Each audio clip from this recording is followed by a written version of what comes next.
It is Trash Talking Radio Tuesday night. It's the best night of the week. Better than this past weekend, anyway. Oh, man. How you doing, Doug? I'm doing okay, Mike. Good to see you. It's good to see you, too. And, boy, we got a lot of stuff to talk about today. And not all of it's good. There's some weird stuff going on, too. And so I kind of want to get into that. But first, before we get into that, let's just jump into the birthdays so then we can jump right into the fun stuff. I'm just going to introduce some other things because I got a little... I got an agenda today. I got to call some people out, or some things out, some businesses out that done me wrong. And this is my one way of feeling better about it. As stupid as it is. So yeah. How you? What would you do this weekend? Normal stuff. Got ready to preach. I did my Sunday thing, and all day Saturday was preparing. So that was my weekend. What was the topic this week? King David, all he and Saul, and all he had to do, Saul had to do, was repent of his sin, and he would have kept his kingdom. But he didn't. Uh-oh. He refused to repent to God. Well, that'll do something to you. I don't know what it'll do, but it'll do something to you.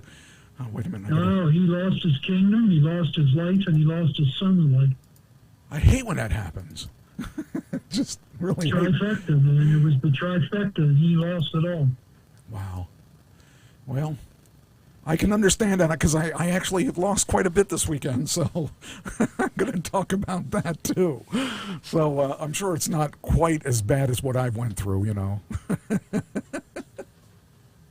Anyway, oh man.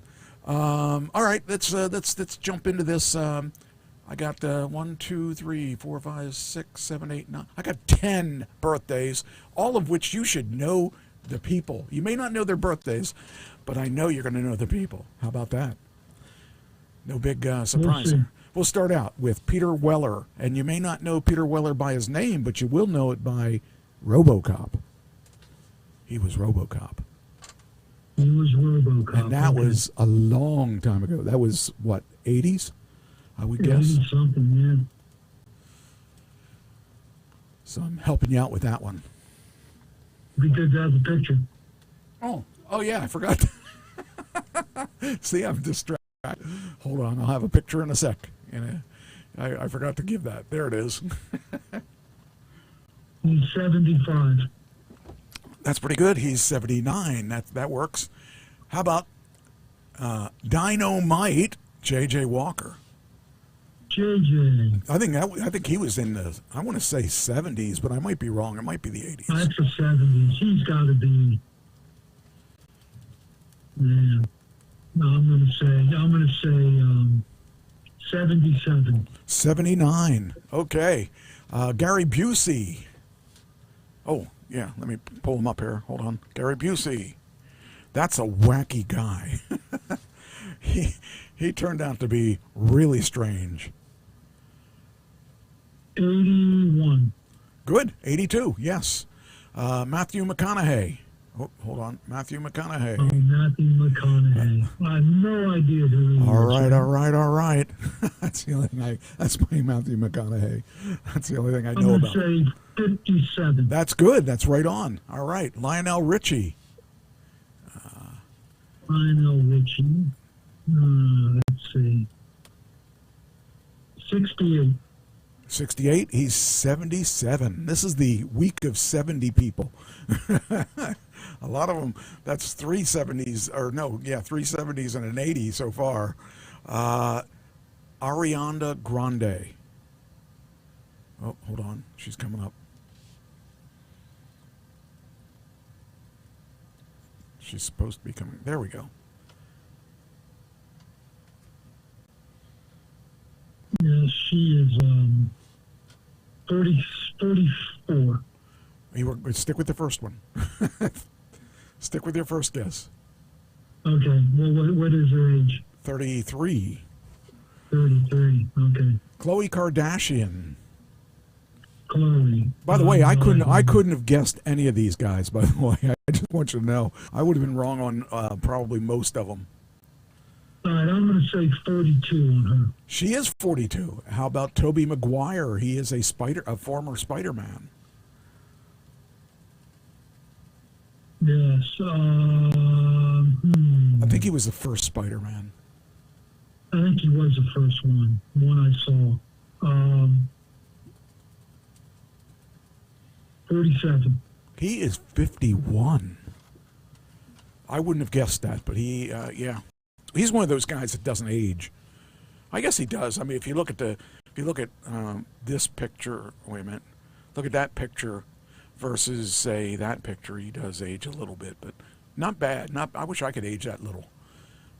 Okay, two more. Mel Brooks. Hold on. Mel Brooks. Waiting for. I'm going to lie and say I don't know his age. He might be 100. He is 100. And he used to do that skit, The 100-Year-Old Man, if you remember that. Yes. And now he gets to be the 100-year-old man. For some reason, it's not coming up. I don't know why that's not coming up. It should have came up. But besides, you already guessed him. And lastly, one of my heroes, Elon Musk. Elon. I should know Elon, but I don't. I'm going to guess 56. He's 55. There you go. You did pretty good. Since we did talk a little bit about Mel Brooks, let's talk about Mel Brooks.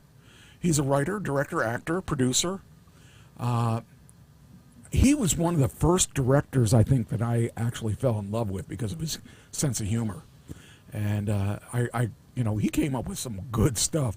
I mean, who hasn't seen? I'm sure the kids of today haven't seen a lot of this stuff. But Young Frankenstein, Spaceballs, Robin Hood, Men in Tights. Man, he had a lot of hits. I loved him. And do you know what his real name is? No. Melvin Kaminsky. Kaminsky. Yeah. I would have never, ever known that. Do you know what his first major writing gig was? No. He was with Your Show of Shows, and then he co-created Get Smart. Really? Yes. He wrote and directed the producers, which I didn't care too much for the producers. But, everyone that liked him would say probably Blazing Saddles would be the biggest one. Yeah. And that was so scandalous for the time because he farted. He had farts on his videos, and you weren't allowed to do that. And you also used the N-word quite a bit on that one, but it was appropriate for the times. Not for the times of the, 70s maybe? But for the times, yeah, it was the 70s. But for the times it was supposed to be written for, which would have been Western.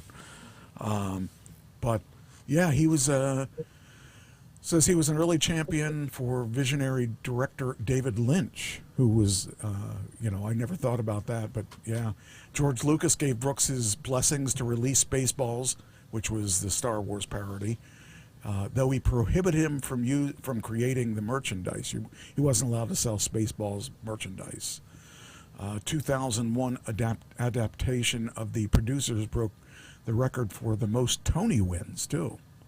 So, yeah, I liked him. He was I thought he was definitely ahead of his time, and he took a lot of chances because some of the stuff he did was not really what I would consider. He broke a lot of barriers with Blazing Saddles. Yeah, that was the cool thing, is that he did things that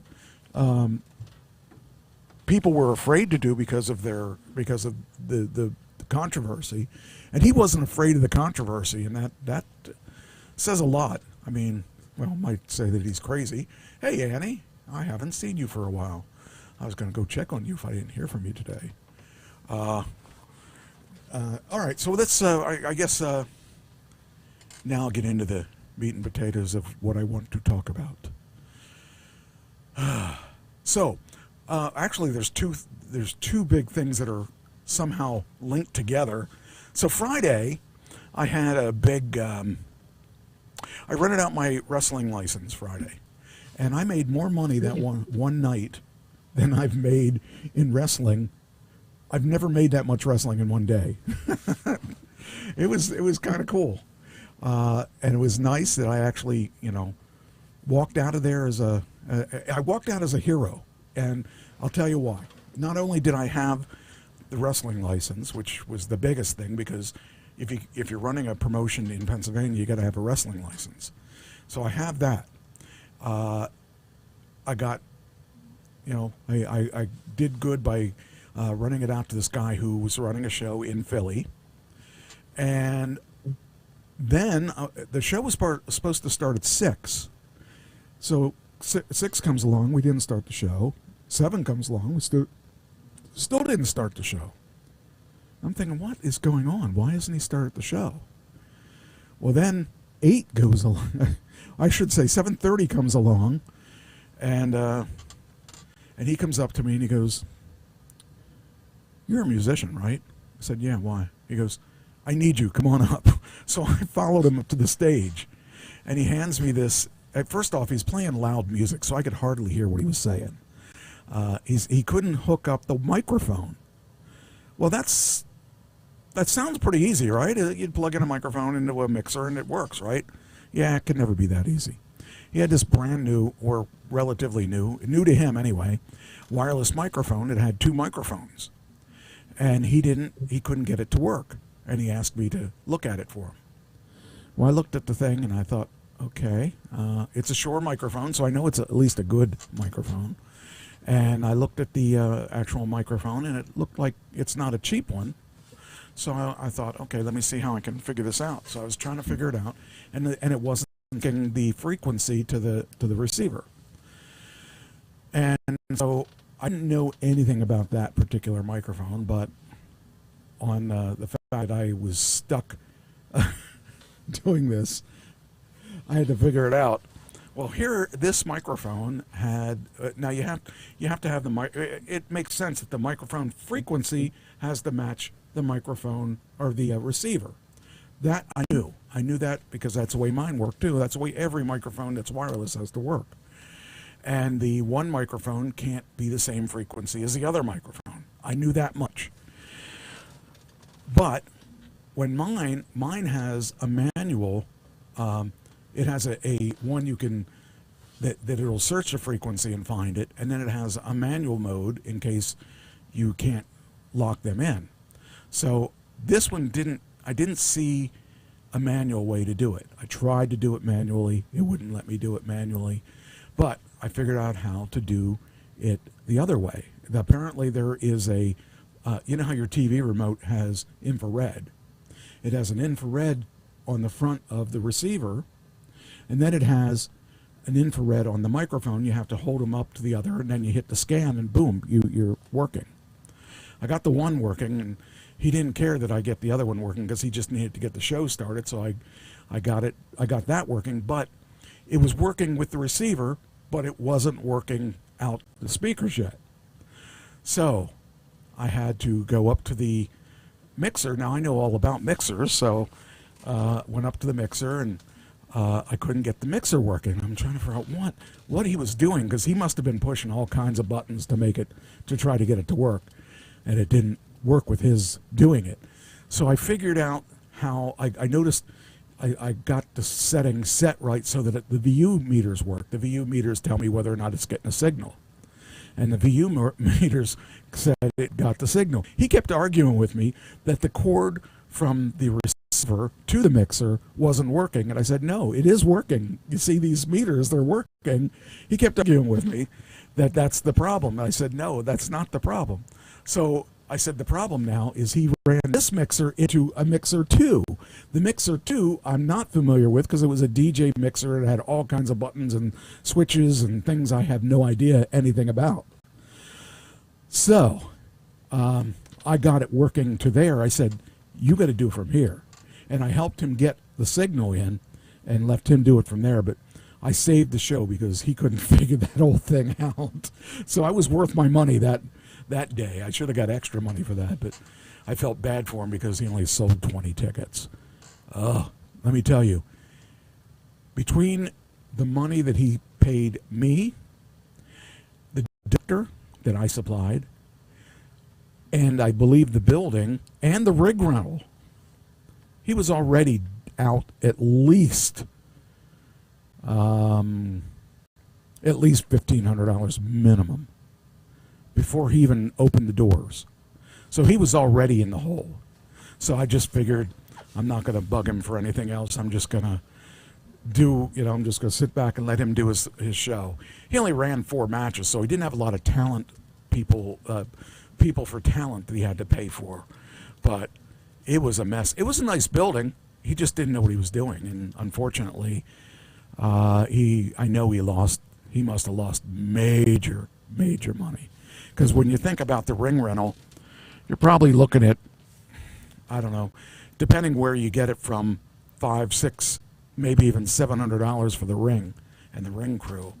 And then I have no idea what he paid for the building, but he paid at least $500 for the building, I would imagine, unless he had a deal on with the building. But he didn't make any money. He definitely lost his butt on that deal. But it was a shame. But anyway, while I'm at the so this leads into part 2. While I'm at the show, I was corresponding with people. Hi, Christine. I was corresponding with people on Facebook, business, whatever. I don't even know what I was talking about, but I was talking to some people, and it was a bad signal down that because this place was below ground, so I'd have signal, then I wouldn't have signal, and then I'd have signal, I wouldn't have signal. But anyway, all of a sudden at the end, towards the end of the night, I got blocked from Facebook. I thought, well, that's kind of weird. So I couldn't send messages, I couldn't receive messages, nothing. And my phone worked other than that. I couldn't do Facebook. So I thought, okay, well, I'll deal with it when I get home. So when I got home, I played around with it and still didn't get it. And I got to a point where they give you 3 tries to, I supposedly broke the rules of Facebook. I don't know how I did it because I didn't do anything wrong, but I did notice that there were people on my Facebook that weren't supposed to be there, and I kicked them off. So, but either way, my first 2 attempts to get back on Facebook were no. And the third time I tried it, I sent a copy of my license over. Now, here's the problem. My license has my real name, and my Facebook has my show name. And I thought, I don't have any choice. I don't have another document. They want a document of the person who's running the Facebook. And so when I sent that in, Sunday, they actually opened it up again. Or no. Yeah, Sunday.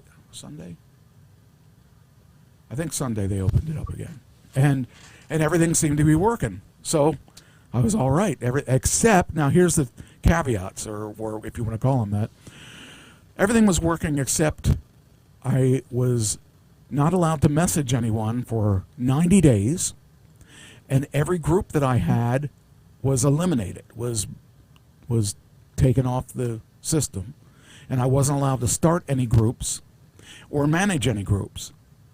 Well, that kind of kills your idea of having stuff, but I thought, okay, well, I'll deal with it. At least then I have my my stuff, and that I can make it work. Well, that's not true. Because like a little bit later, within about 2 hours of getting my account back, when they gave me my account back and I finally got in, they sent me a, how did we do? Are you very satisfied? Satisfied? You're okay. You're not very satisfied, or you're very, very unsatisfied. So I thought I'd be unsatisfied, but not very, very unsatisfied, because I did get my account back. So I checked the second to last one, thinking that would be it. Well, the next box that opened is, could you please explain why? And I said, because you guys took my account in 2014, and I had 5,000 friends and followers. And now now I don't have 5,000. I have about, 24, 2,500, 3,500, whatever it is. And because you've now stopped me from being able to participate in groups and stuff like that, I can't move forward because of Trash Talking Radio. I have no, I can't advertise Trash Talking Radio. I'm an actor. I can't advertise my acting. I can't even talk to people about acting on there. I have my wrestling, which I can't talk about. I can't promote. I can't promote, and all the things, my 2 bands and all that stuff. So then about 15 minutes after I typed that, I noticed in my Messenger, I was able to message people. So I thought, oh, cool. They actually changed their mind and gave me my messaging back. And then they sent me a message saying they reactivated my groups too, and that I'm able to do my groups. And I thought, okay, all right, I can deal with that. Well, about 2 hours later, I was blocked again, and I haven't been able to get back on. So I don't know. I would like to say screw them, and I'm not going to get another account, but all my things are linked to, the businesses and stuff that I have are all linked to my Facebook. So now I have, tomorrow will be the third day will be the third day that I was blocked. So I figure if I don't get it returned tomorrow, I gotta start from ground zero. Just sucks, because I won't be able to use the email that I used before, which means I've got to get another email, which is such a pain in the butt, and I got to do it all over again. But I got to do something because I don't have any way to promote my businesses now. Sucks. So Facebook, you suck. Of course, you can't hear this because you stopped letting me broadcast on Facebook. So I don't know. I don't know what else to do about it. Anyway, that was my weekend. Kind of crazy. I can't do anything. And I found a notebook that I wanted to buy on Facebook Marketplace, but I can't get on there to message them. And even if I could get on there, I couldn't message them anyway. So now I can't get that other notebook very easily. It's just such a pain. It is. It's like an unnecessary pain because I didn't do anything that was wrong, and if I did, they didn't tell me what I did, and they just and that's the thing about them. You can't call them. You can't call them and say, "Hey, here's what happened." You can't message them and say, "Here's what happened." You just gotta accept their punishment, or they're wiping out your account, and you can't even argue with them, and there's no way to do anything about it. You're stuck. You're stuck with whatever their decision is, and kind of sucks because you have no choices, and that really made me unhappy this weekend. Well, my weekend was definitely better than your weekend. Yeah, if you stubbed your toe and broke your leg, it would be better than what I had this weekend. But I did actually make money this weekend. That is a difference. But other than that, it just sucks because there's, I didn't, if I did something that was wrong, I would say, okay, I deserved that. But I didn't do anything wrong. And so I think it sucks that I'm stuck with no. And, oh, by the way, on your Instagram is also owned by Facebook. I got my Instagram yet, but not my Facebook. How much sense does that make? So I won't tell them that because then they'll just block that too. But at least I got that. Anyway, so that's how my system went, as sucky as it is. And I'm trying to keep a happy face, but it just really kind of irritates me because they didn't have a good reason for it. They just blocked me. And like if I go on my phone, I do see a page here and there until it decides it's blocking me. So it doesn't even give me, I don't even get much chance. I'm blocked. And that sucks. But it is what it is, and I'm going to move forward one way or another. I just don't know what what else I can do about it. So I'm just going to deal with it day by day and see what happens. There's no customer relations you can call? Nope. They don't give you a phone number. And I asked ChatGTP, and it says, here's a number you probably won't get to talk to anybody, though. So apparently that is not a very good number. I just want someone to tell me why they blocked me, and if it's a legitimate reason, okay, I'll step down, but I don't really think it is. I don't think I did anything. I've been there, okay, with they started in like 2007. I've been there since 2007. I've had this account. They also did this to my Uncle Sam Band account, by the way. Actually, that was the first one that I had was Uncle Sam Band. And they blocked that one. So I made another Uncle Sam Band, but I put Ken's name on it because I figured I'd have a backup then. But, it just kind of sucks because I have nothing left. When they take that away, I can go back and I can do Ken's account and switch that back to my account. But it just isn't, it's just not right. It just really, really sucks that I have to deal with this kind of crap. I guess that is one advantage. I could open that account and change it from his picture back to my picture and build that up again. But it just really sucks because that was like my emergency account. I didn't think of that, but I could just take that account over again. So I don't know. I think Facebook sucks. If I had another choice, I would use something else. It says your whole page is blocked from me. It's blocked from everybody. It's gone. They have me locked down, and yet I didn't do anything. They just locked me down, and I don't know what else to do. There's nothing I can do. I don't want to do. I really don't want to mess with it and start all over again. I really hate the idea of starting over again, because that means anybody that I had, I have to friend them again, and it's just a pain in the butt. Time consuming and frustrating. Yeah, it's stuff that I don't have time to do this crap, but I got to do it if I want my businesses. The problem is that my businesses do rely on that. I work on all the graphics for my bands.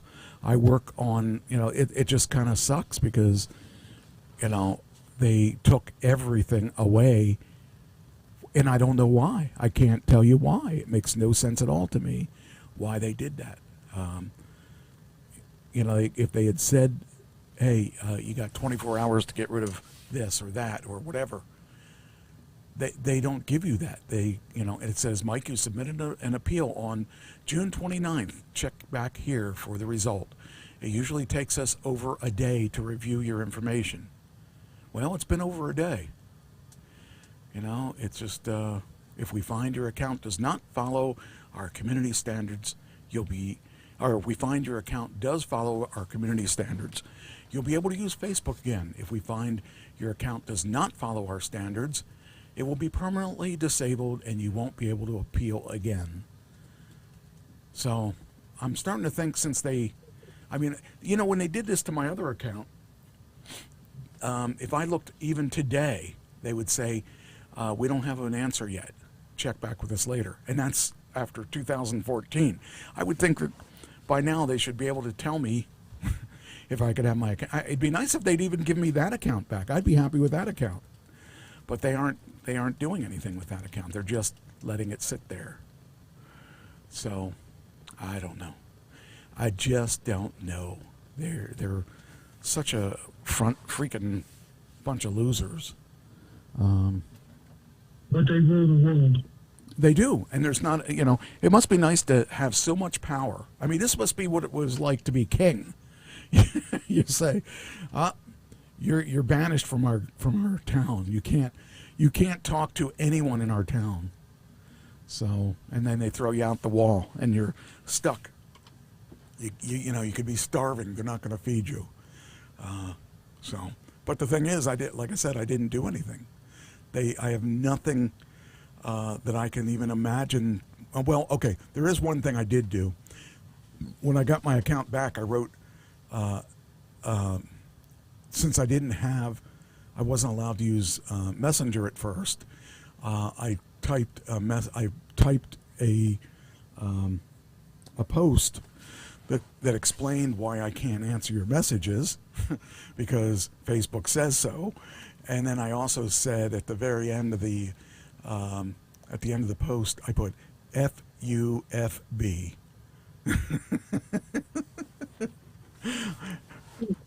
They may have taken offense to that. I don't know, but I really doubt that they even read that. So, you know, they would have to actually pay attention to what I'm doing, and they don't pay attention. It's all probably linked to computers and algorithms, and it just sees that somebody got on my page and did something, and I don't know what they did, but like I said, I kicked a couple people off because I saw they were not me, and I didn't even have a chance to change my password because as soon as I found out that was going on, I was already kicked out. So anyway, enough of that. All right, where do we start? Okay, there was another thing I want. Oh, here's the other thing. This is kind of cool. Something good happened. So Pam died in 2014. That wasn't the good thing, but when she died, I joined a class action suit against Purdue, who is the makers of the drugs that she was on. And I've been going back and forth with them for years and years, and I thought, it doesn't matter. I mean, if I can make their life miserable for a little while, so be it. So today I got an email from the attorneys, and they said I've been getting these emails from them for quite a few years saying that it's been solved, but they haven't figured out the amounts and stuff like that. Well, today I got the amount. This is so stupid. Wait a minute, let me see. Is this the one? Yeah, it should be it. Okay, why doesn't it show that? It doesn't show the right amount. Yeah, that's not what it should say. It should not say that. Why does it say the wrong thing? Because that's what we did earlier. What the crap? Let's see. Okay, let me see. Okay, let me put this over here, then we can see what we need to see. Okay. Okay, now I'll put, hopefully.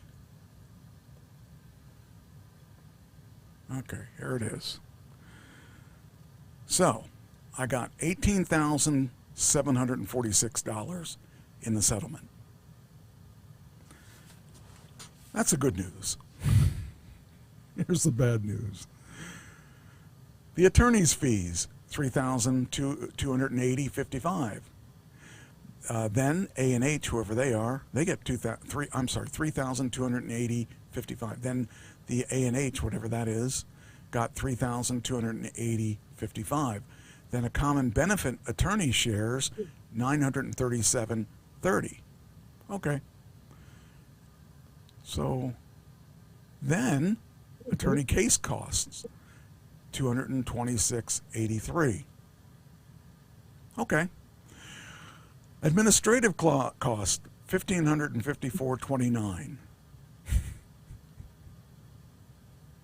Lien holdback $65.61.10. Leaving me with $29.05.38.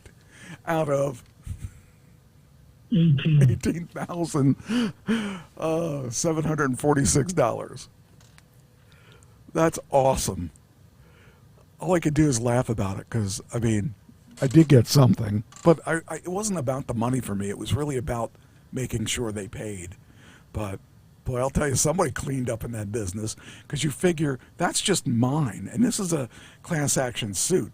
They made so much money on this. So if the attorneys made 32 or 3,300 each group, times how many people got settled? Who knows? I don't even know. But I could tell Millions. you, I could They made millions. because the amount I made is $3,000 out of 18,000. 3,000 out of 18. That's a great deal. What a deal. I still can't complain because, you know, I didn't care if I got anything really. I really cared only if they paid. I wanted them to pay, and they paid. So, I mean, in essence, it you know, I got what I wanted, but I just thought it was funny that I made so little. I mean, it's like if you give them half of, say I had 18,746, and you give them half. Well, I still would have made twice as much. So I would have made $9,000 instead of $3,000. So they would have made 3 times as much.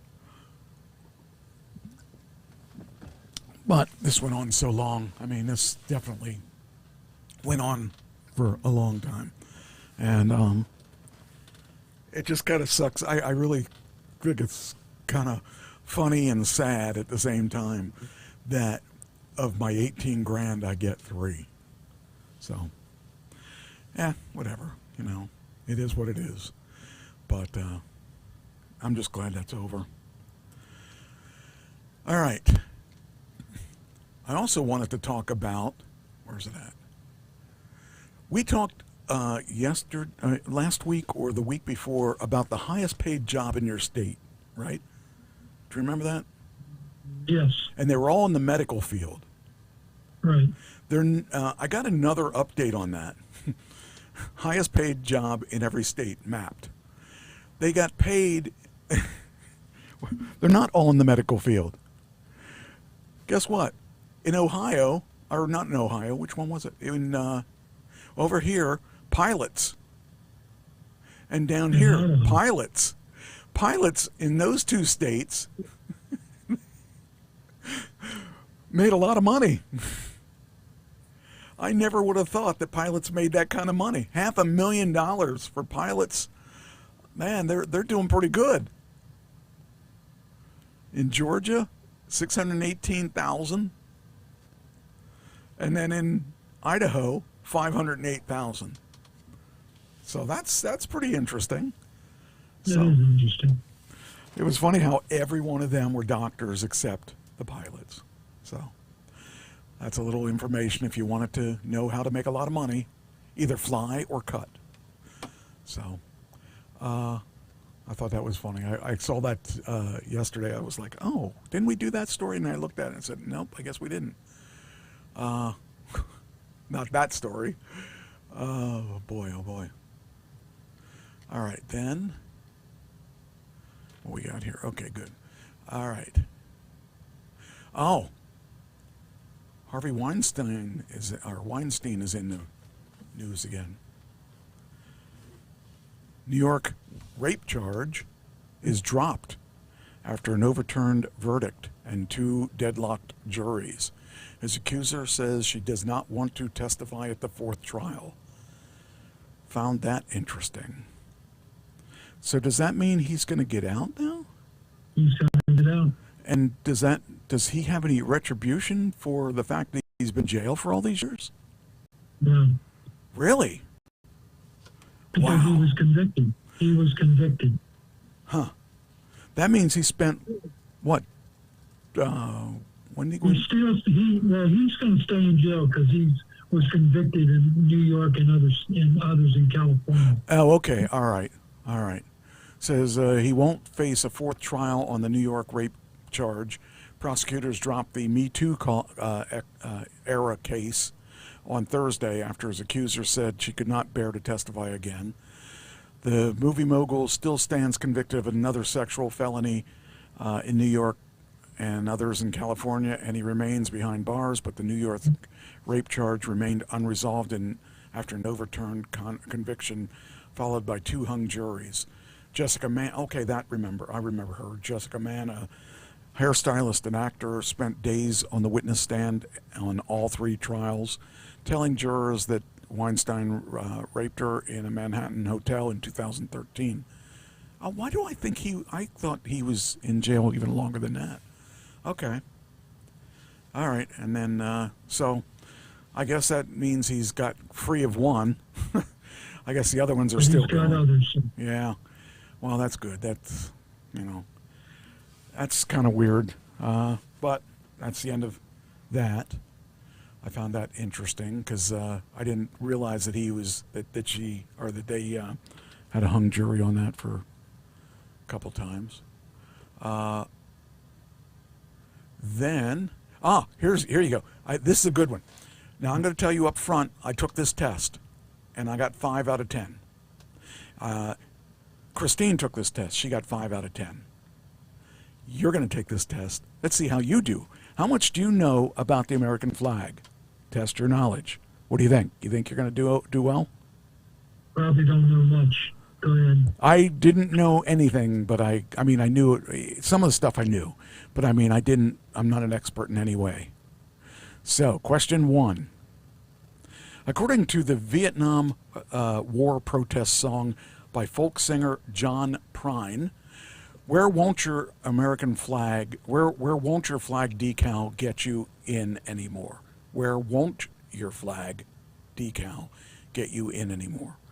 The White House? I have no idea. The White House? Heaven? United States? U.S. military? White House. The White House. That is incorrect. It's heaven. Number 2. In 1892, a Baptist minister wrote the U.S. Pledge of Allegiance that school children have recited for decades. Which phrase was not in the original? For which it stands, indivisible with liberty, under God, and justice for all.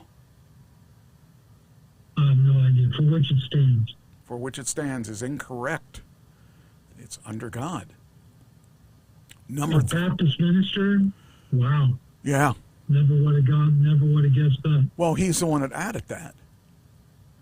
So, yeah. Number 3, which flag-related milestone occurred at June 14th, 1777? The Star-Spangled Banner becomes a national anthem. Stars and Stripes adopted as U.S. flag. Flag Day becomes a national holiday. And 49-star flag made official. June 14th, 1777. Stars and Stripes adopted as U.S. flag. The answer is, that is correct. Number 4. AP photographer Joe Rosenthal won a Pulitzer Prize for his iconic World War II image of 6 U.S. Marines raising a flag at what location? Mount Suribachi on Iwo Jima, Japan, Halls of Montezuma in Mexico City, Guadalcanal in Solomon Islands, Omaha Beach in Normandy, France. Iwo Jima. You got 2. All right, next. In a 1984 case that would make it before the Supreme Court, a man was arrested for burning an American flag in protest outside of what event? The Republican National Convention, the White House July 4th celebration, Democratic National Convention, and Memorial Day Remembrance. Republican National Convention. Republican National Convention. There you go. That's one I got wrong, by the way. Actually, the last one I think I got wrong, too. Yeah, I got that one wrong, too. All right, so now you've got, what do you got? You got 3, I think. 3? I got 3. It's keeping track of them, so I don't need to. What does flying the American flag upside down signal, according to the U.S. flag code? Nothing, distress, protest, or mourning? Flying the U.S. flag upside down. Protest. It is distress. Distress. Believe me, I didn't do well either. So, all right, number 7. In 1909, American explorer Robert E. Peary sent a telegram to the American press announcing he had nailed the American flag to what? Mount Everest, the South Pole, the North Pole, or Nanga Parbat? 1909. All right, I'm going to say South Pole, but I'm probably wrong. South Pole is incorrect. It was the North Pole. Okay. Now, this one, in 1987, Congress gave John Philip Sousa's famous march, The Stars and Stripes Forever, what official designation? The Marine Corps March, the Flag Day March, Independence Day March, or National March? 1987.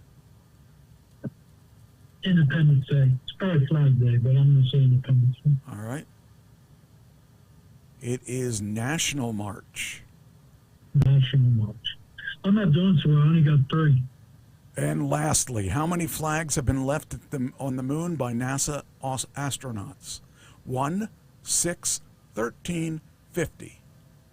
6. And that is correct. I think you're right in line with what we did. You got, oh wait, we're not done yet? Oh, I'm sorry. The 50th star was added to the U.S. flag in 1960 after which of these became a state? Alaska, New Mexico, Hawaii, and Oklahoma. I think Alaska. It's either Alaska or Hawaii. Which one do you want? Alaska? Alaska. The answer is Hawaii. Hawaii. You got, the wrong one. you got 4 out of 10. 4. Yankee Doodle, not so dandy. Well, we both were, we had 5.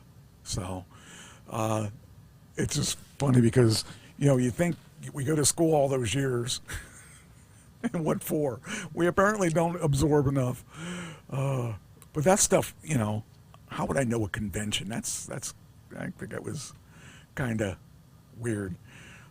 But yeah, I guess some people knew that. I didn't, because there were only 3% of the readers got 10.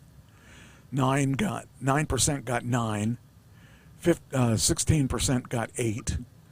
7 was done by 21%. 20% did 6, and 15% did 5. So don't feel so bad. There's no rocket scientists there, I think, or maybe they are. Maybe that's how they got it. They're rocket scientists. So, anyway, did you know that pigeons are capable of detecting cancer? No. That was something that was new to me too. Scientists are using birds' skills to train AI medical tools. So apparently, for every 10 scans containing an abnormality, a radiologist is likely to miss 3 of them. The problem is because the patient's survival depends on early detection. Dr. Gregory DiGirolamo, researcher at the City of the Holy Cross in Worcester, Massachusetts, is hoping to make this worrying statistic a thing of the past and has recruited some unlikely assistants. Pigeons. Yes, you've read that right. Pigeons. In a study published earlier this year, the colleagues successfully trained 6 pigeons to watch short CT scans and videos and decide whether or not they showed a lung nodule. It says here, the sci-fi-esque study actually holds the key to preventing medical imaging misses, but not in the way you're probably imagining. Rest assured, there won't be a pigeon in a white lab coat on your next medical appointment. And that's good, because pigeons aren't the cleanest things in the world. But it's kind of interesting, because they found that when radiologists took a look right at the suspicious nodule in a CT scan, their eyes linger over to the spot where the problem is, and their pupils widen. The eyes and the brains have noticed that something is wrong, but something that information doesn't make it to their conscious brain, and they decide the scan looks normal. But pigeons, he wanted a way to study the non-conscious visual system without interference from the conscious human brain. He decided to use pigeons since their visual system works a lot like the unconscious part of the human vision. Radiology training for pigeons went as follows. Half the birds got food reward for correctly spotting nodules. The other half got rewards for correctly identifying clean scans. The pigeons got really good at it. They learned all the differences between images with and without lung nodules and could apply what they learned to scans they'd never seen before. I guess that's the scan. Even cooler, once they learned the lung spot nodules, they began to recognize two other lung problems that they hadn't been trained for. Emphysema, a condition where the air sacs in the lungs are damaged, and the ground grass nodules, the hazy areas that can indicate early lung cancer. To the human eye, emphysema and ground glass nodules look totally different from a lung nodule. But pigeons' performance suggests that there's a common visual sign running through all three conditions. The unconscious brain may pick up on this sign, even when the doctor's conscious perception says a scan looks normal. I just think it's kind of neat. Pigeons. Who would have thought it was a pigeon? The doctor should wear, the pigeon should wear little white jackets and stuff. But yeah, it's kind of cool. I never would have even.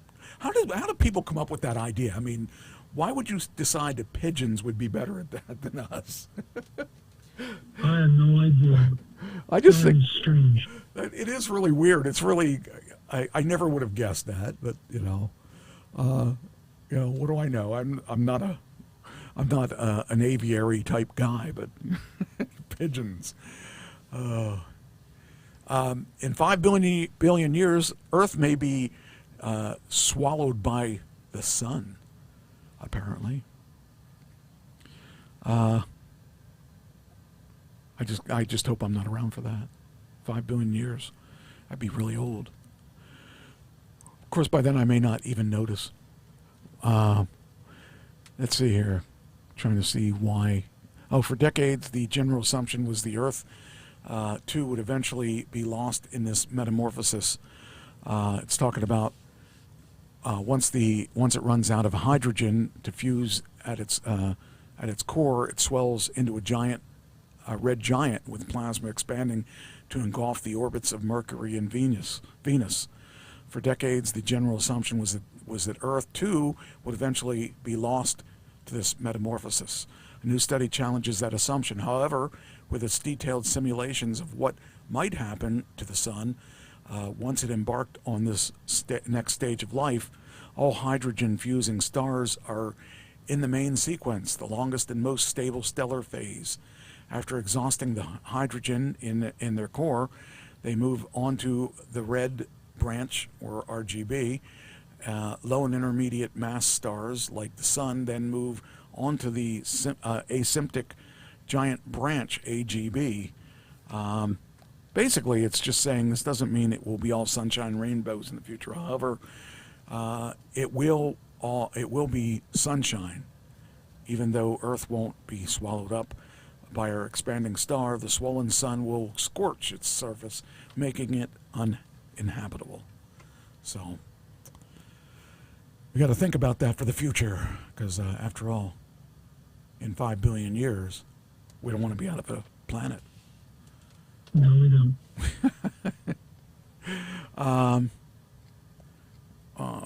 Okay, so that one I can delete because we didn't do. Wait, is that the same one? Yeah, it's the same one. So the Savannah Guthrie thing is still going on, believe it or not. Something, I don't think I talked about this last week, but if I did, just remind me. I think I didn't, though, because I think we got this. I think I got the story Wednesday. That, back in February when she was taken, there was the first note, and they had like 7 days or whatever it was to respond to that note. There was a second note that came like either 3 or 7 days later, and that's a note we didn't know about, and the police kept it under wraps. So apparently that was the note that she said she made this plea, please let her come home, please let her come home.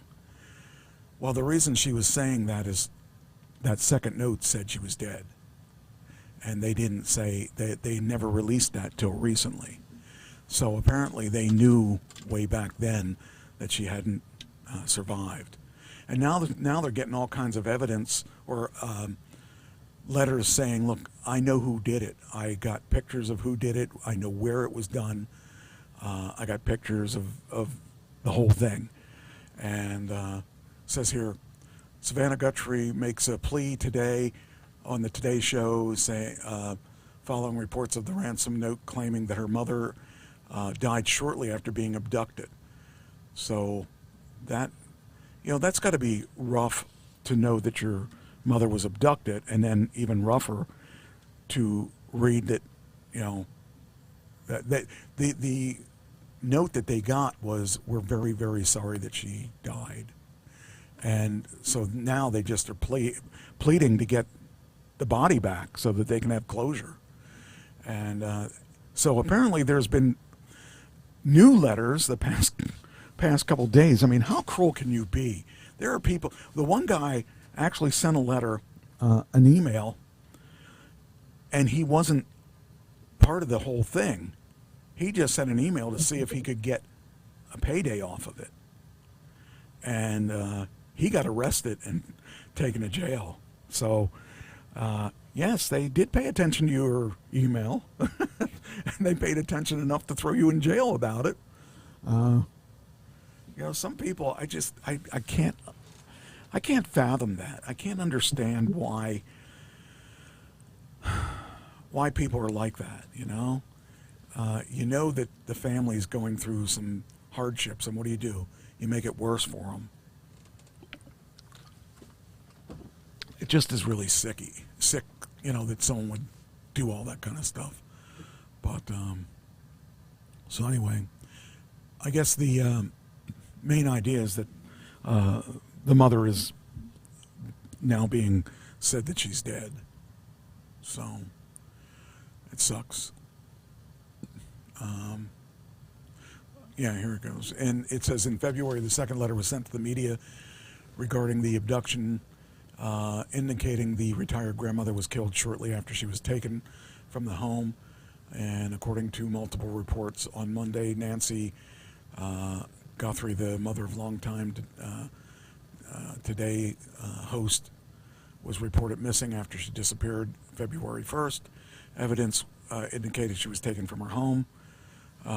We cannot be at peace. On Tuesday's Today Show, Savannah addressed the second letter.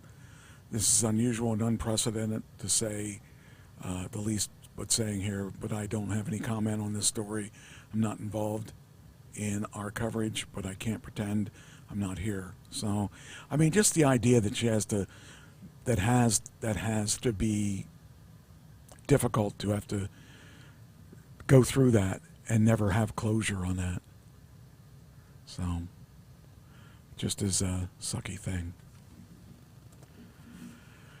And with that, it is your table.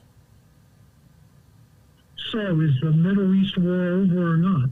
That's a good question. I was going to ask you that because, we talked about this this ceasefire, and it didn't. The next day, I think there wasn't so much of a ceasefire as there was like all kinds of things going on with it. So the next day, Iran shot a missile at a freighter out of tanker and put a hole in it.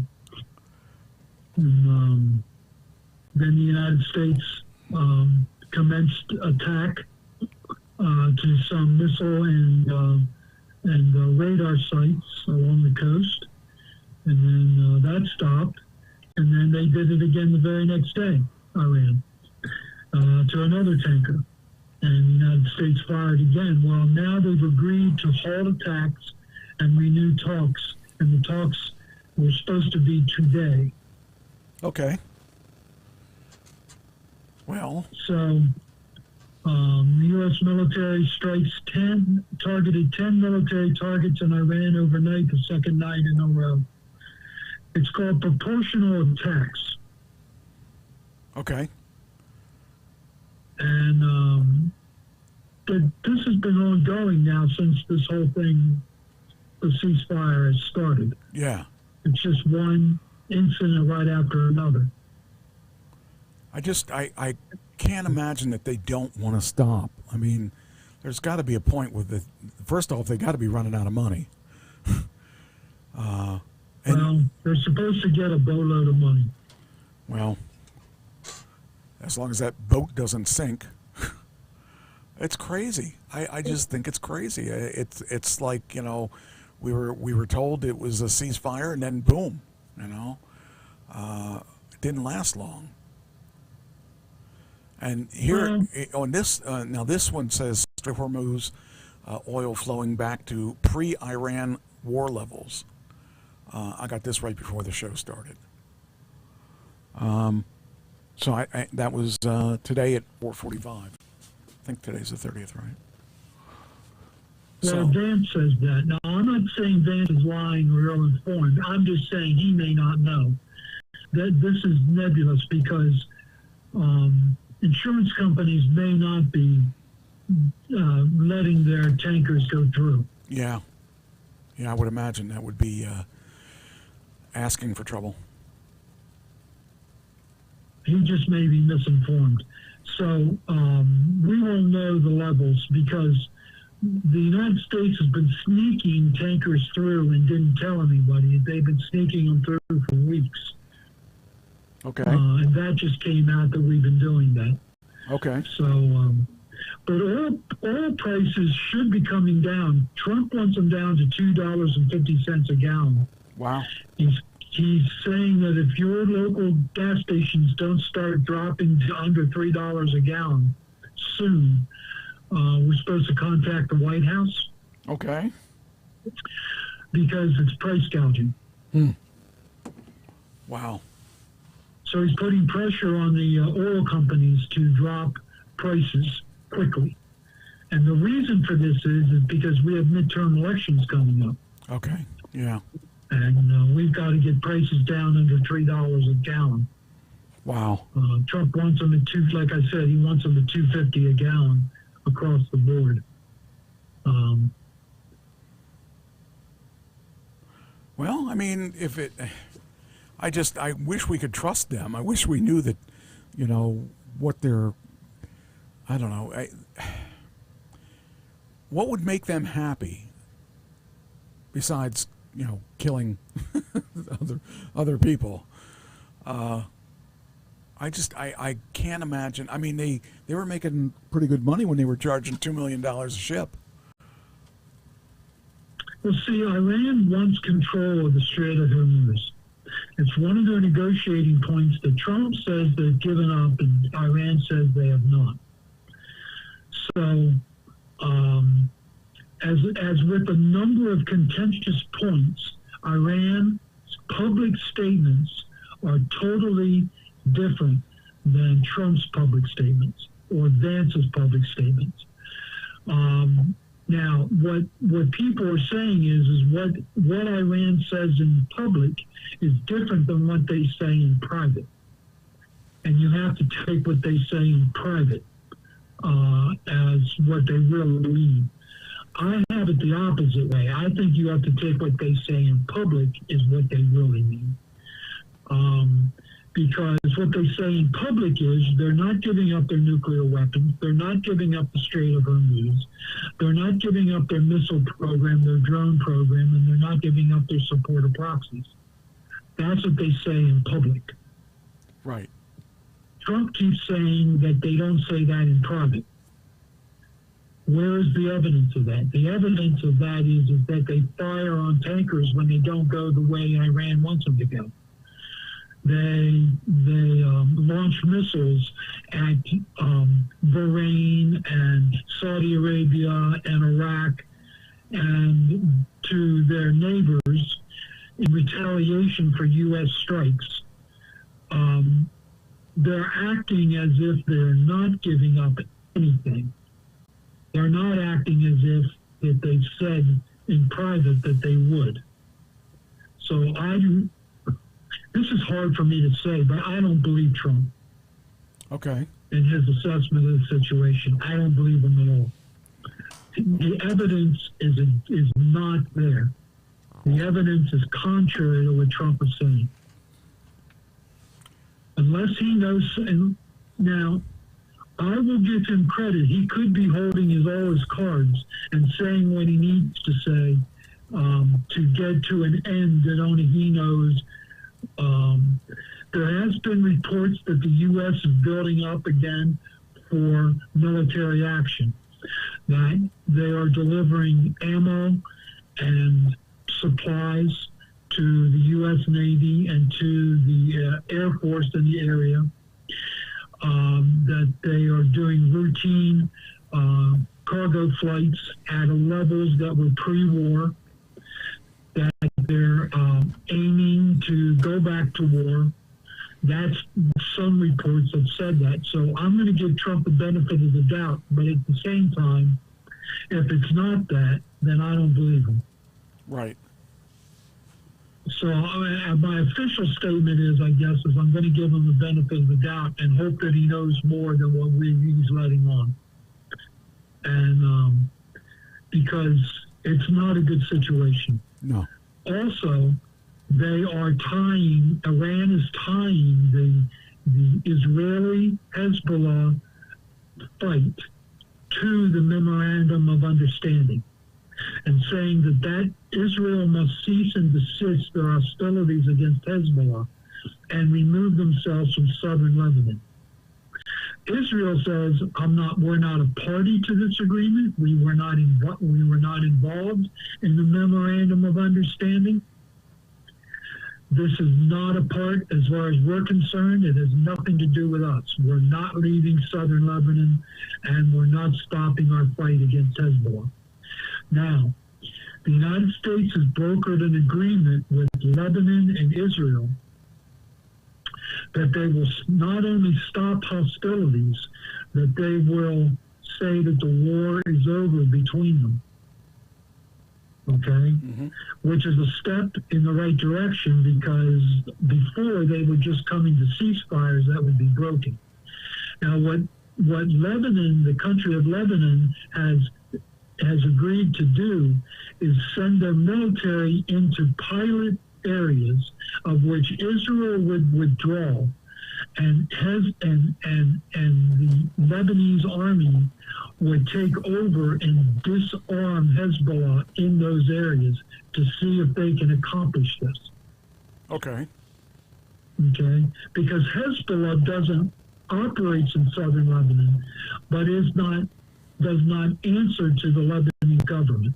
It is its own organization that answers to no one but to Iran. Okay. Okay. Israel says that they're not going to stop fighting, and they're not going to leave the territory until Hezbollah has been totally disarmed. Okay. How now? So not only does President Trump have to negotiate with Iran, he has to negotiate with and see, here's the thing. Iran says Israel needs to stop fighting and destroying Hezbollah, but Iran tells Hezbollah to fire missiles into Israel. Iran is controlling Hezbollah. In fact, most people say that Hezbollah is Iran. Okay. There's no difference. There is nothing. It's not a proxy. It's not an independent organization that just gets funding from Iran. It is Iran. It's an extension of Iran. It is Iran in Lebanon. and Iran could stop firing missiles into northern Israel at any time they want, but they don't. They don't stop it. And then they blame Israel for retaliating. Okay. And they want Trump to stop Israel. And Trump has tried to stop Israel, but Benjamin Netanyahu's not had it. And he's not paying any attention to President Trump right now. Which I don't blame him a bit, because northern Israel is being bombed and shelled and missiles and drone attacks daily by Hezbollah. And I do not blame the IDF for fighting back. Yeah. So I don't know how you negotiate your way out of this. I don't know how you take a lying, jihadist, terrorist, insane country like Iran and get them to own up to a deal and stand by their deal. Because they are pathological liars. Yeah, I They don't have know. broken every treaty they've ever signed, every ceasefire they've ever signed, every negotiated point they've ever signed, they've broken since 79. Wow. How do you expect them to now be trustworthy to go along with what they say they're going to agree to? So It also became to my attention today that in Gaza, there's supposed to be an international coalition to disarm Hamas in Gaza. Well, that's never materialized. Trump has taken his eye off of Gaza, and of course he's dealing with Iran directly, so he can't be focused on everything at once. So Israel is just continuing to disarm Hamas on their own against the 20-point treaty that was signed that says that Israel was not going to have to do that there would be 13 nations that would come together and form a force that would forcibly disarm Hezbollah. Well, that 13 nations have never sent one soldier to Gaza. So Israel is doing it on their own. That got ready to explode again. wow. Wow, that's crazy. And I got this article here. It says Iran says it won't allow other countries to demine the Strait of Hormuz. Yes. They have mines in the strait. Well, yeah, they've been mining it since this whole thing with the U.S. started. They've been dropping mines. Wow.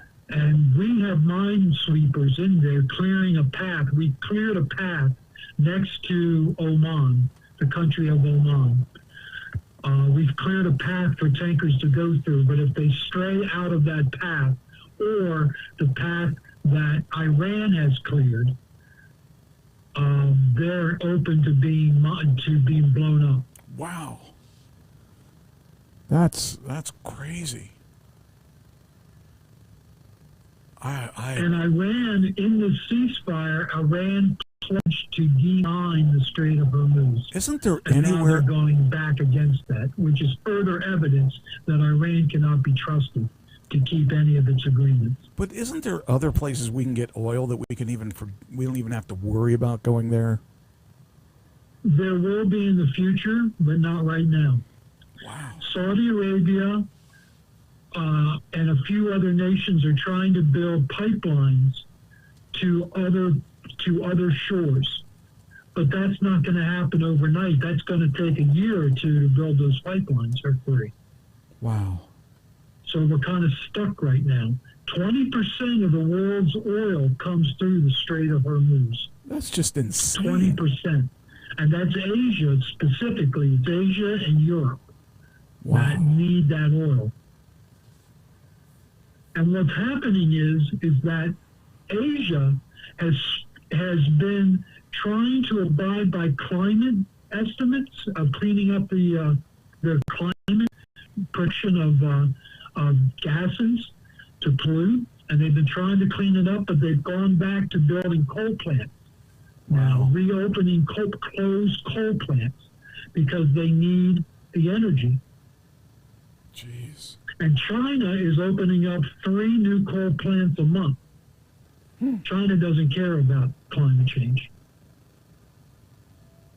They're also starting to reopen closed nuclear reactors. Yeah, we talked about that a little because bit. they need the energy. Jeez. So there's a lot of collateral damage going on because of what Iran's doing. And then we have the midterms.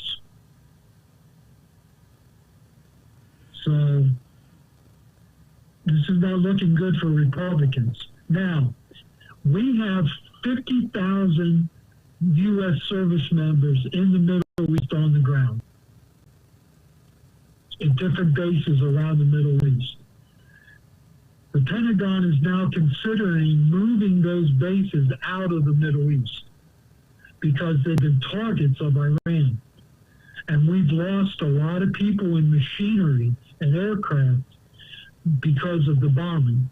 The Pentagon is not making it known how much we've lost. But evidently through non-governmental satellite information, we've lost a lot of stuff through their bombing. Wow. And now we want to move all those bases. Yeah. So it's a mess, Mike. It's a mess. And it's not getting better by the day. You're not kidding. Makes me glad I'm electric.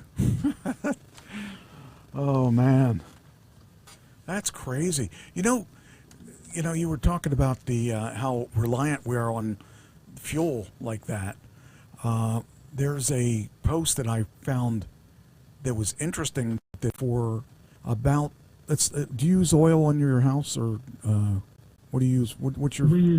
We have natural gas. We have natural gas.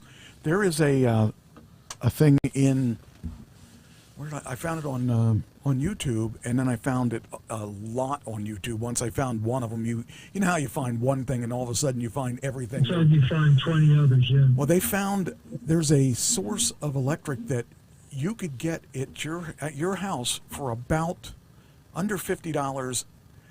You can have unlimited energy, as much as this thing can make for a period of time. But the thing is, with two to four of these at about $40 to $50 a piece, you can power your house unlimited, and your day and night. And it's better than solar because you can get it at night too. And there's no moving parts to it. Well, there's very few moving parts to it. It's wind energy, and it's not like a windmill, but it's the same idea, the same technology idea. And I'll have to send you some links on that. It's really interesting how easy it is to build. And it's funny because it says you can build one for as low as $20 if you go out there and it tells you to go to a junkyard and buy an alternator for whatever you can get it for, and you could build one of these.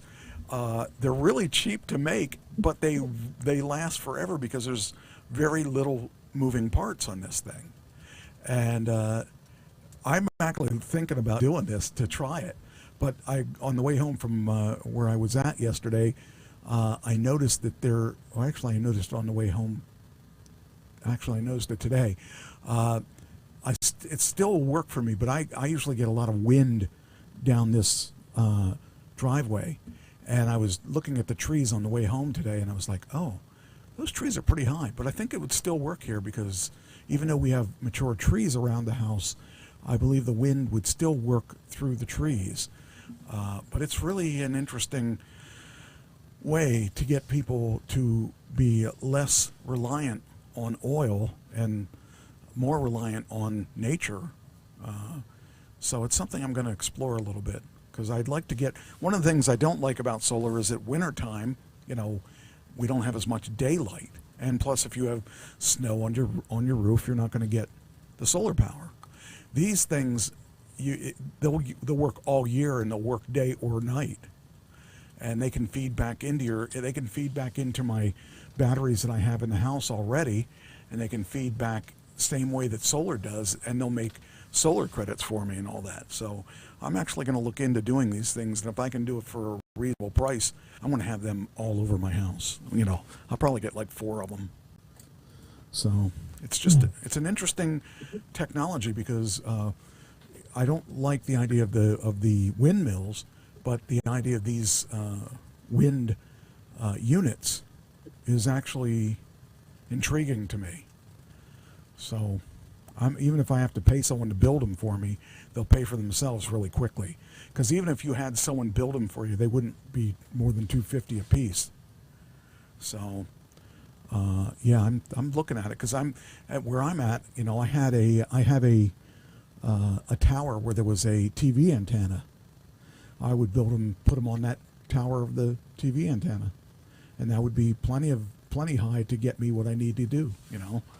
And so I'm seriously considering it. I'm weighing the benefits versus, because it really doesn't. There's really no moving parts except for the alternator.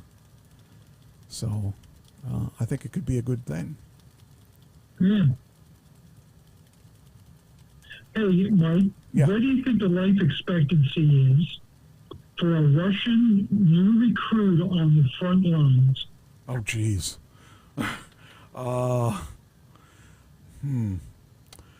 Good question. I don't know how well they train their people, but I would say 6 months.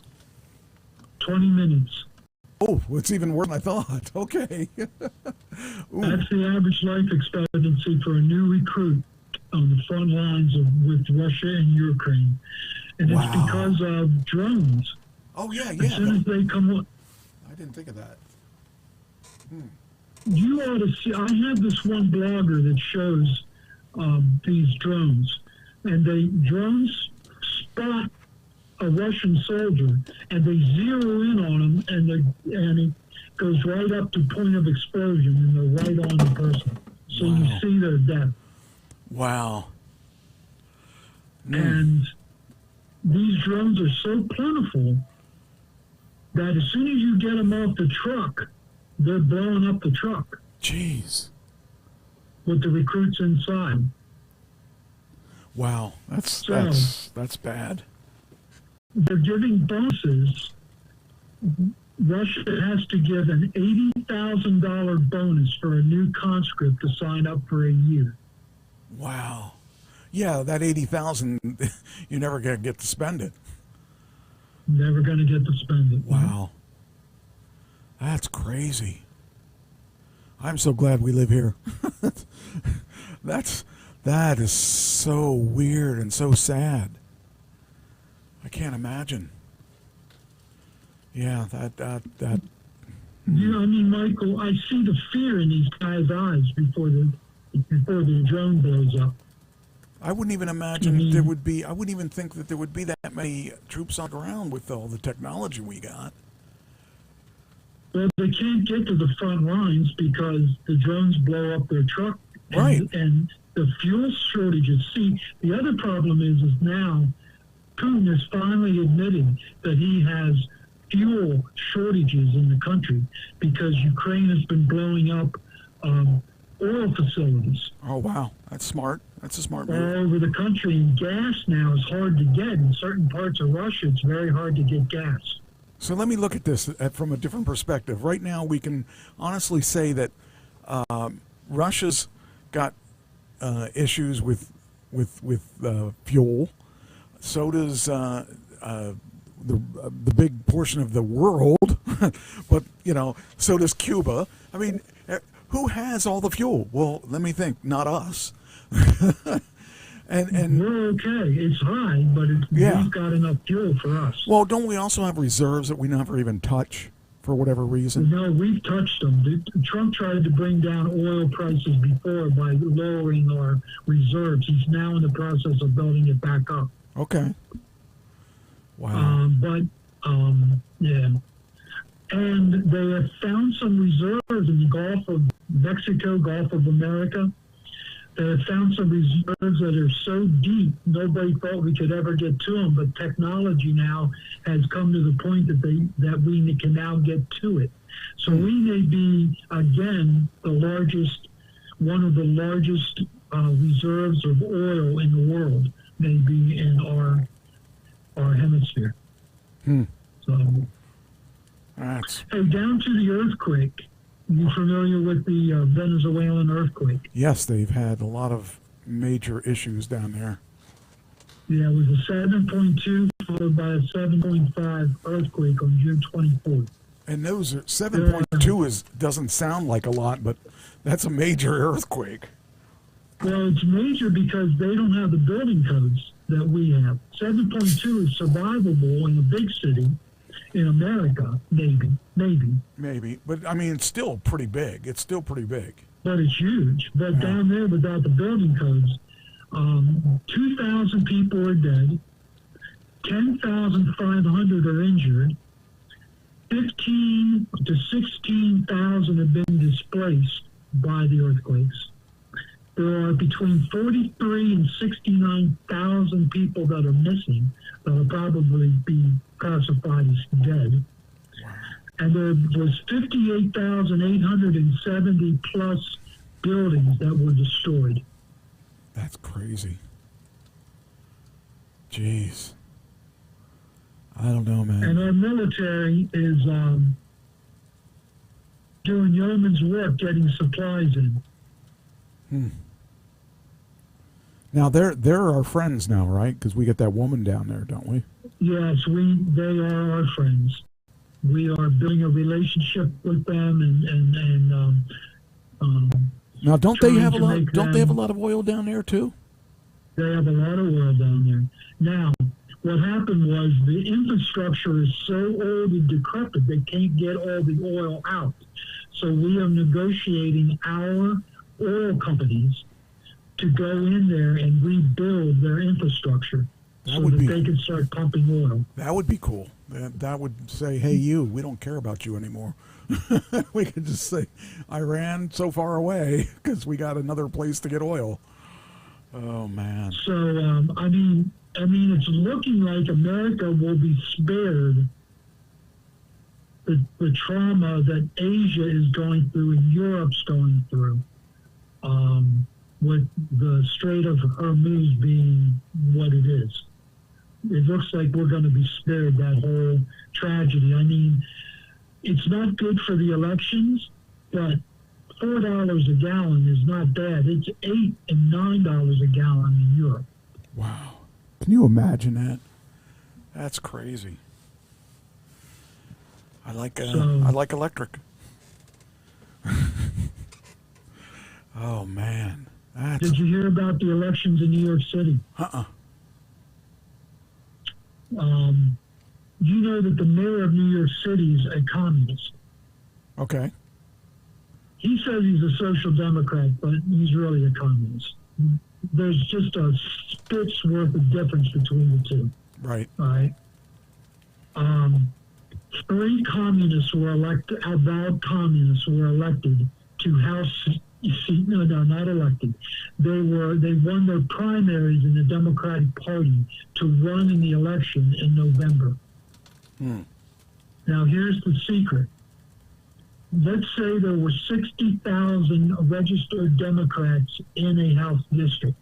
Okay. Only 8% of them came out and voted, and they all voted for the communists. Wow. So that means that 92% of the district didn't vote. Wow. Democrats didn't vote. So it's not like there's this overwhelming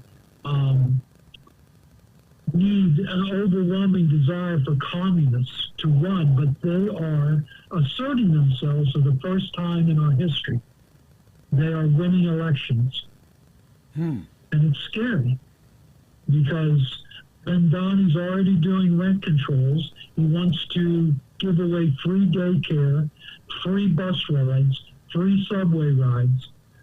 He wants to open up public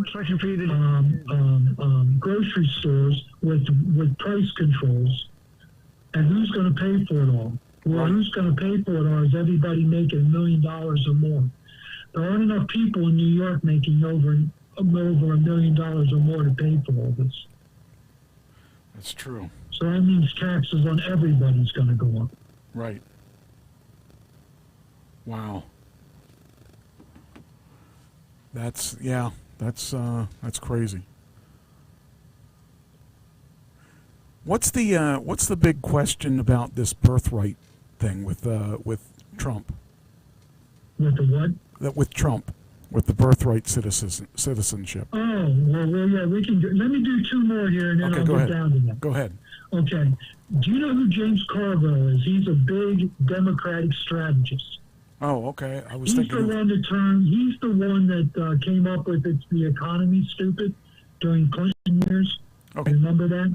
Yeah, I was thinking. You know who I think he was? I was thinking he was the guy that made Fudgy the bear, or Fudgy the whale, or whatever. That's not him, I guess. No, he's the raging Cajun.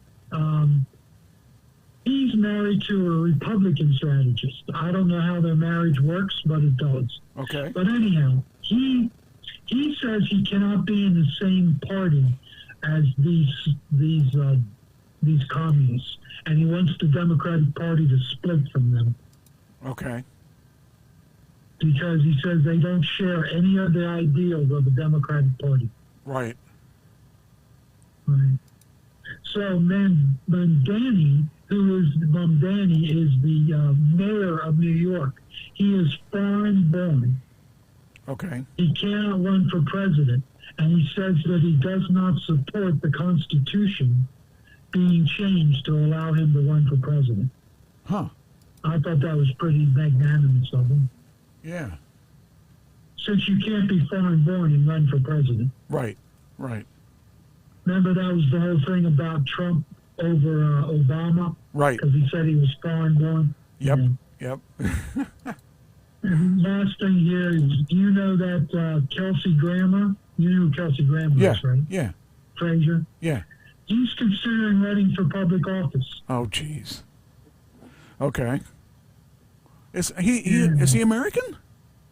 He is American. Huh. I thought he had a British accent. But no, I guess he doesn't. Does it? No, he doesn't. Okay. Well, I mean, what do you think of that? He's a conservative. I would like him. I think he's a rational conservative. I don't think he's a MAGA guy. Okay. I think he's a rational, just a run-of-the-mill, everyday conservative. Yeah, I doubt he's MAGA, or he wouldn't work. If he was MAGA, he wouldn't work in Hollywood.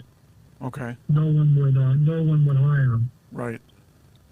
So he gets jobs. So he must be just a normal conservative. U.S. Supreme Court upholds birthright citizenship, blocks Trump's order. Okay.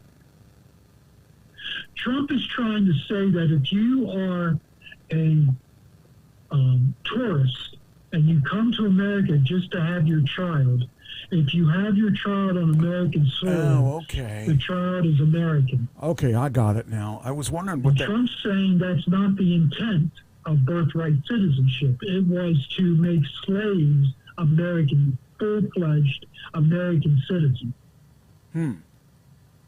Okay? It was to say if a slave was born in the United States, it was a full-fledged, 100%, not 3/5 of a human being, full-fledged, 100% American.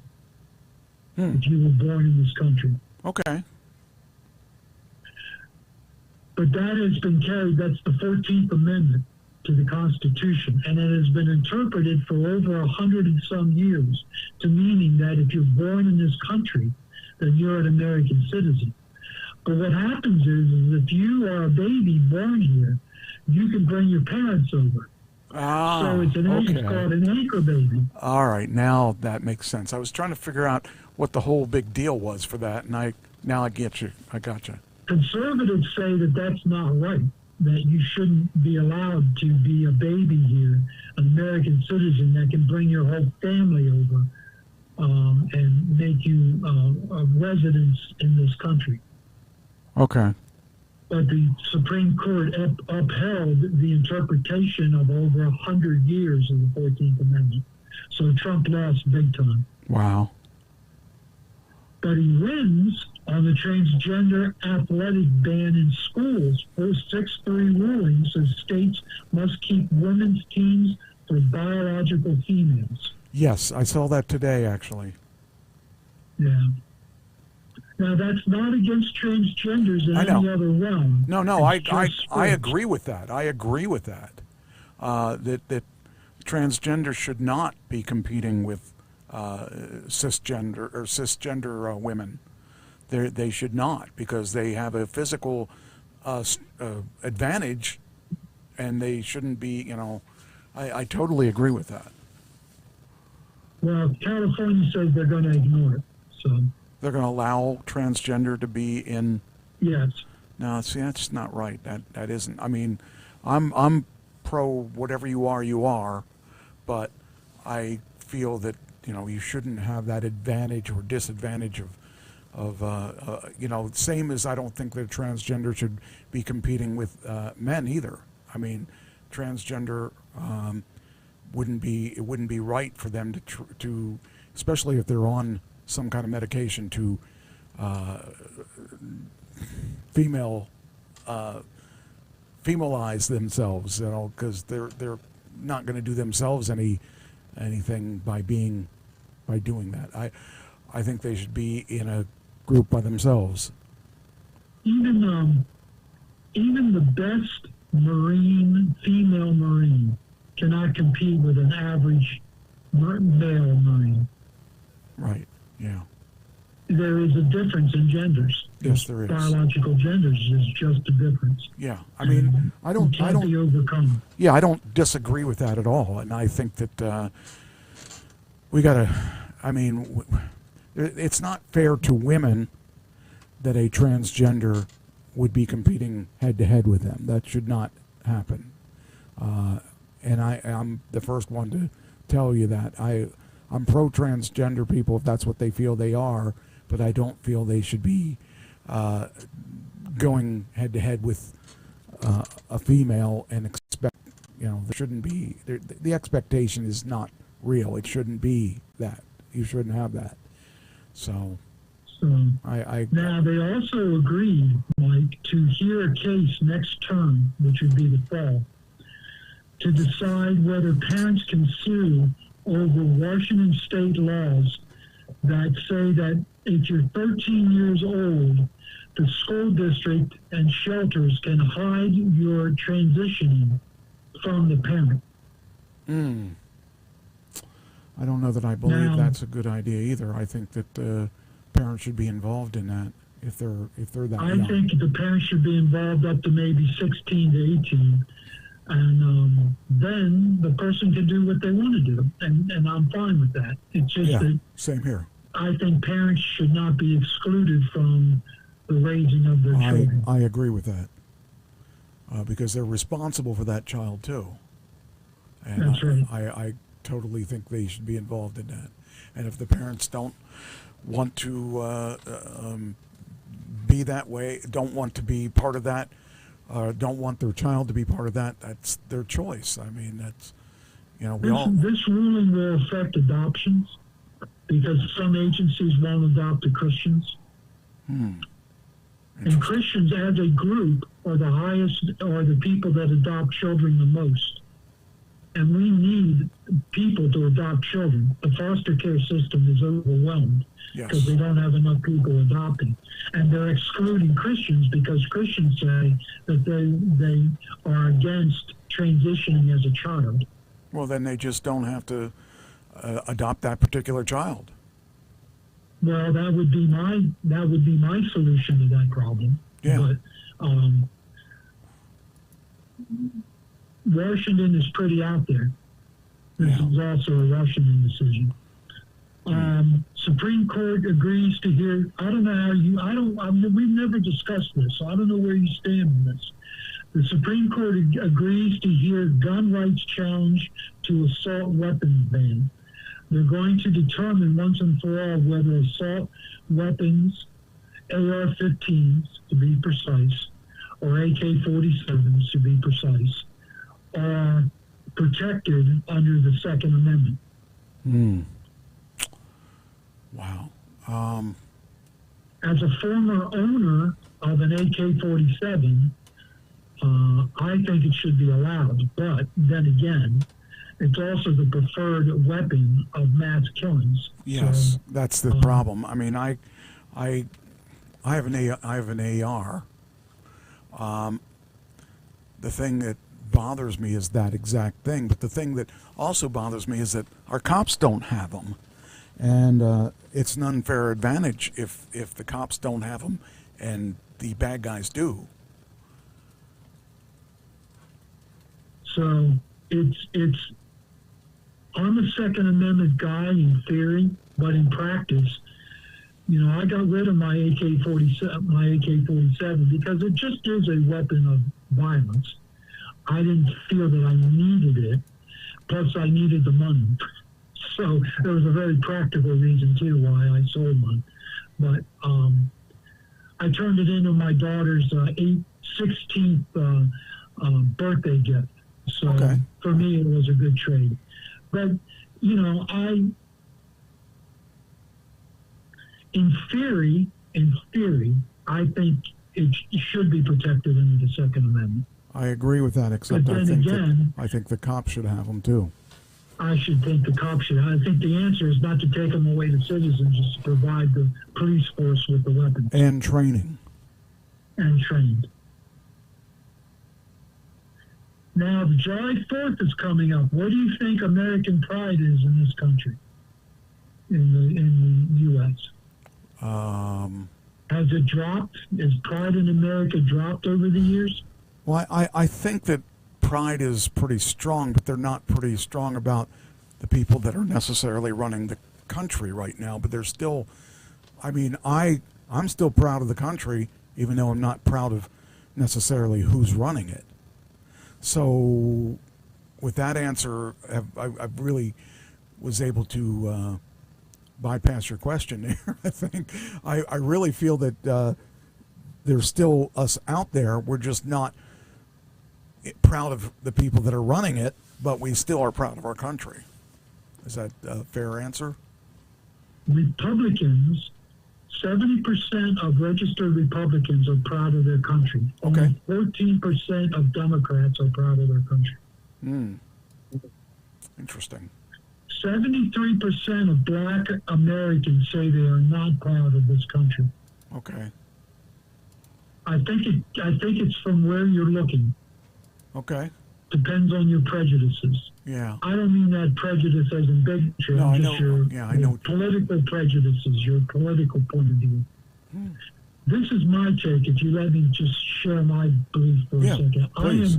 I studied what America did to the American Indians and what the American Indians did to the settlers. I believe we took advantage of the Native Americans when we settled this country. Yes, we did. I'm not proud of that. We didn't though. We didn't. But Yes. our ancestors did. Yes, that may be true. Yes. I'm not proud of slavery. I'm not nor either. Jim Crow laws, nor segregation. Right. I'm not proud. I'm not really actually. Actually, when you're talking about that, I mean, I'm not even really proud of the way we treat people today. Correct. I feel that. I was working my way up. Oh, okay. To that. All right. Well, go ahead. Continue. No, that's okay. You said it. Yeah. For me.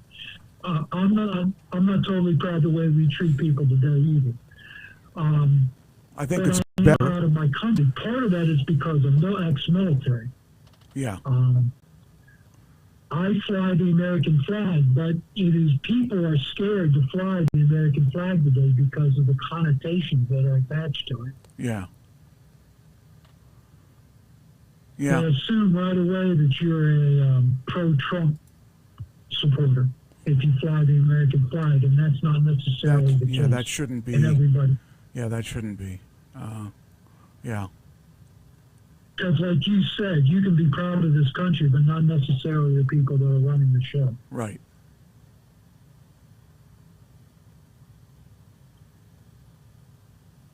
So here's the bottom line is 7 in 10 Republicans fly the American flag, at least on holidays. 6 in 10 Democrats and independents say they never fly. Okay. Okay. So millions have been dropped from or will be dropped from Obamacare plans when subsidies end. Okay. About 3 million fewer people in the United States had Obamacare insurance in February because compared with last year, it's a 13% decline from 21.1 million to 19.2 million because the subsidies have ended and were not voted on to be continued. That means there's about 3 million people that do not have insurance today that had it under Obamacare. Okay. But the subsidies were very expensive. Yeah, but the insurance was still expensive, even with the subsidies. Yes. Yeah. So I don't know what the answer is, but I don't like the fact that people don't have medical insurance. Yes, me too. Because I happen to have very good medical insurance, and my sister has good medical insurance. And I know someone else that has good medical insurance because they have Medicare, Okay. Medicaid, and it's the people in between between myself, my sister, and this person. They may not have good medical care at all. You know, I have a Cadillac plan. The Salvation Army doesn't pay you much and doesn't give you good pensions, but they take care of you medical. So I have good medical insurance, but a lot of people I know don't, and I don't think it's fair. I don't want a nationalized plan where we're all in universal health care, but something has to be done, because if you have deductibles up to $5,000 a year and you're paying $500, $600, $700 a month for your medical plan, that's a lot for people to carry. That is. Especially in this economy. Yeah, for sure. That's a lot. On to UFOs or UAPs. UAP whistleblower Luis Elizondo says that he was told that he needed to have protection because the people in this government are coming after him because he's a whistleblower. Interesting. And Representative Tim Burchett said he was warned to get bodyguards because they're also coming against him. Wow. They're coming after him. The whistleblower said that these 3 people have said things in public that weren't supposed to be said, and that they are now targeted to be killed because they are trying to keep this a secret and do not want it exposed. Okay.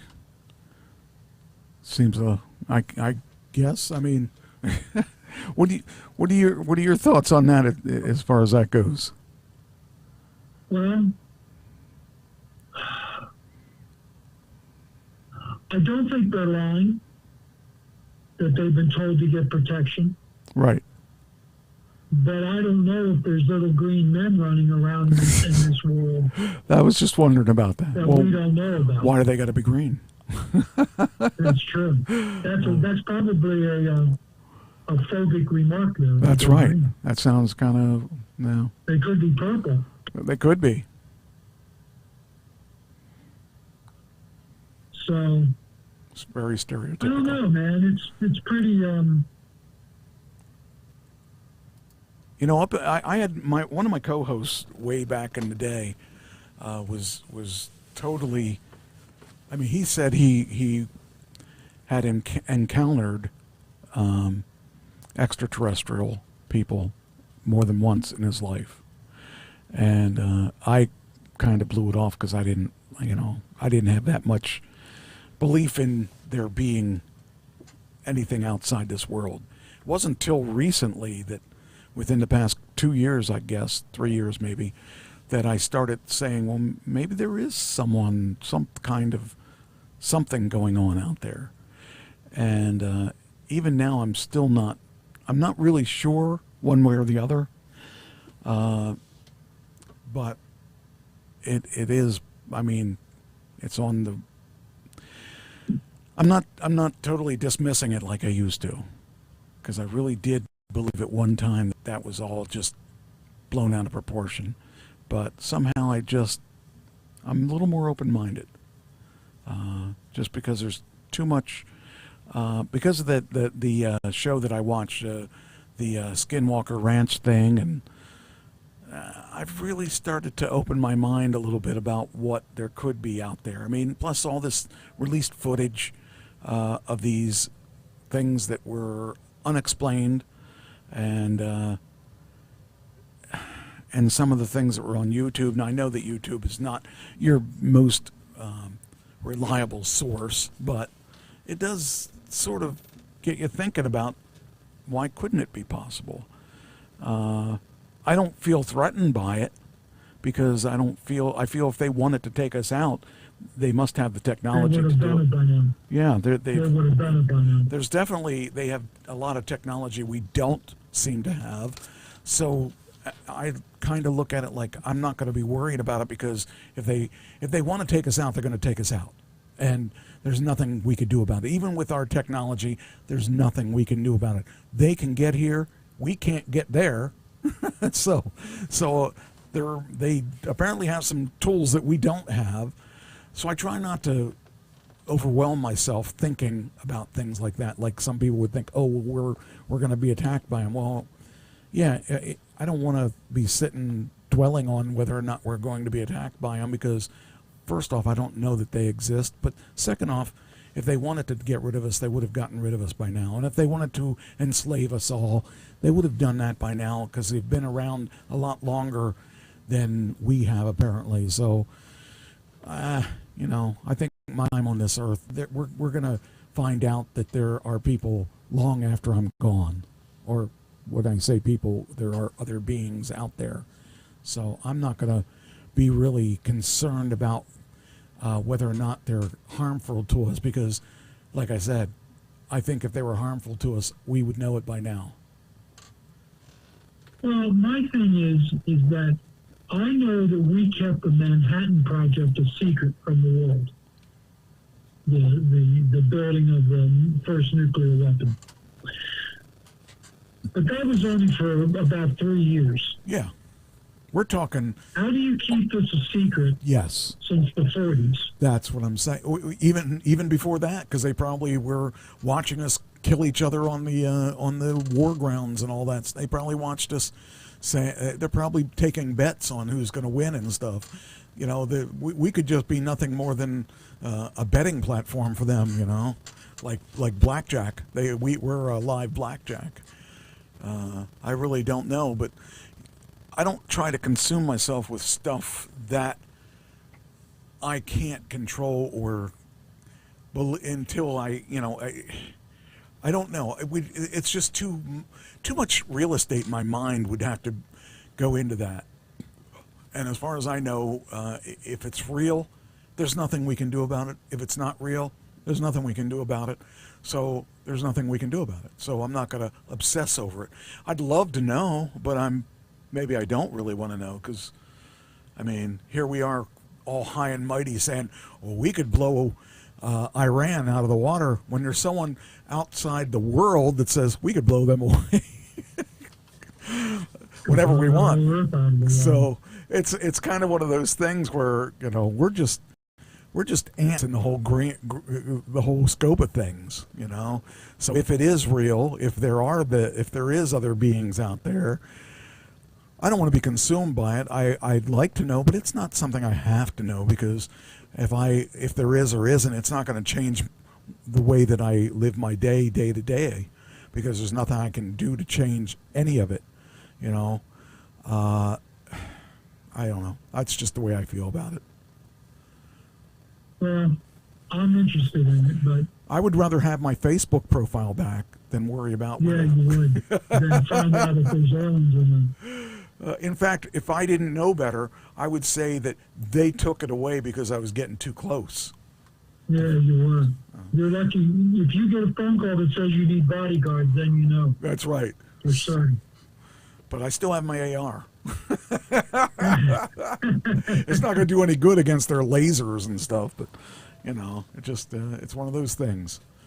I don't know. How do you know? I mean, how would any of us know? It's just ridiculous to even obsess over it, because we're never going to know. In our lifetime, we're not going to know.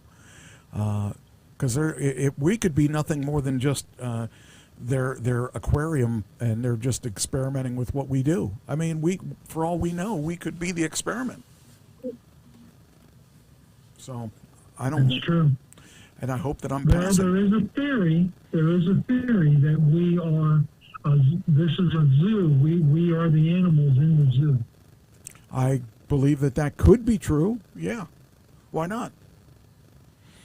So I'm not going to worry about it, because none of that really matters to me, because there's nothing I can do about it. Of course, there's another theory that we're all in a game. Yeah, that could be We're too. all in a matrix. That could be. You know, there's no way that we're going to know any of that. So We'll never know if we're in a game unless the game fails, and then we find out. right. And as far as I'm concerned, I'm happy with my life the way it is, the way at least it is now, not versus the way it was. Except for Facebook. Well, except for Facebook, yeah. And for all I know, they could have cut me off because they thought I was getting too close to the answer. I was getting a little closer. I might find out that Mark Zuckerberg is an alien. So, I don't know. And it don't matter if he's an alien, because as long as my Facebook works, I don't care. But it doesn't work, so I do care.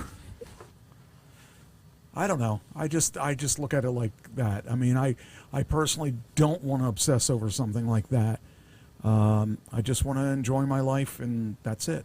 I don't care about things that don't really make a difference in my life. And that Facebook does, but Mark Zuckerberg doesn't. You know, it comes down to the thing of worrying about things that are directly in front of me rather than that are nowhere near me. I got one for you, Mike. I'm interested in how you come down on this, Okay? because I'm conflicted. Okay. So I'll just tell you now, I'm conflicted. Texas approves Bible readings for 5 million public school students. You know, yeah. See, this is the way. This is my thoughts on this. I think there should be a room that people can go to worship, and that should be. You should not force it on anyone.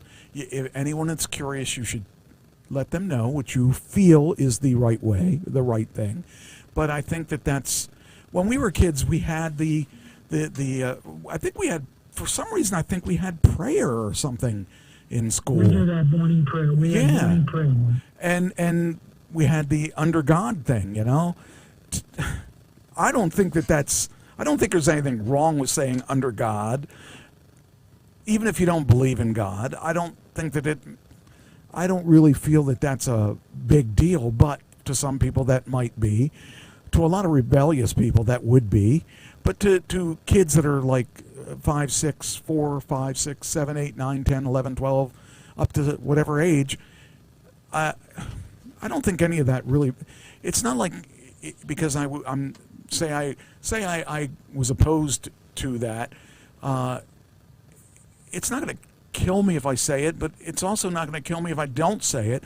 And I think that if you force anyone to do anything, we're supposed to be in the land of the free. I feel that should be an optional thing. And if you don't want to hear it, you should have there should be. there shouldn't be consequences if you don't say it or if you don't do it. I feel that school should be school, and it shouldn't be religion. It should be school. You should be learning about things. They're couching it as literature. Yeah. Well, I mean, as long as they have an option of that. I don't feel you should force anyone to learn it. And you know, that's because I think that there are too many people there are too many religions, there are too many people that are opposed to or closed-minded to hearing that stuff and don't want to hear that stuff. There were many years that I didn't want to necessarily hear that stuff either because I had a bad taste in my mouth from my uncle. And that was many, many years ago. And it's not that I didn't want to hear about God because I believed in God. I just didn't want to hear it from him. Or I didn't want people to force it on me. You didn't want to hear it that way. Yeah, I wanted to. If I want to learn, I know how to read. I can get books to read it if there's something I need to know. I think it should be optional, and I think that they should segregate it away from the masses and allow the people to learn it if they want to learn it. I think everyone should know what religion is, but there's so many different types of religion and so many different beliefs. Now, there's some things that are in common on all of them, My thing is, I think they should have comparative religions as a mandatory class. Comparative religion, where you go in and you learn about multiple religions. Yes, I don't think it should be. I don't think it should be forced. I think I would like to see a comparative religion class, but I don't think it should be forced. I think that people that don't want to know or don't really care or don't have any interest should not have to learn it. To me, that's your choice to be ignorant or not. But I think there are people like me that might like to see more than Christianity, more or different types of Christianity or things like that as a group to know what is the difference between this and that, and what is catechism and what is the hot terms.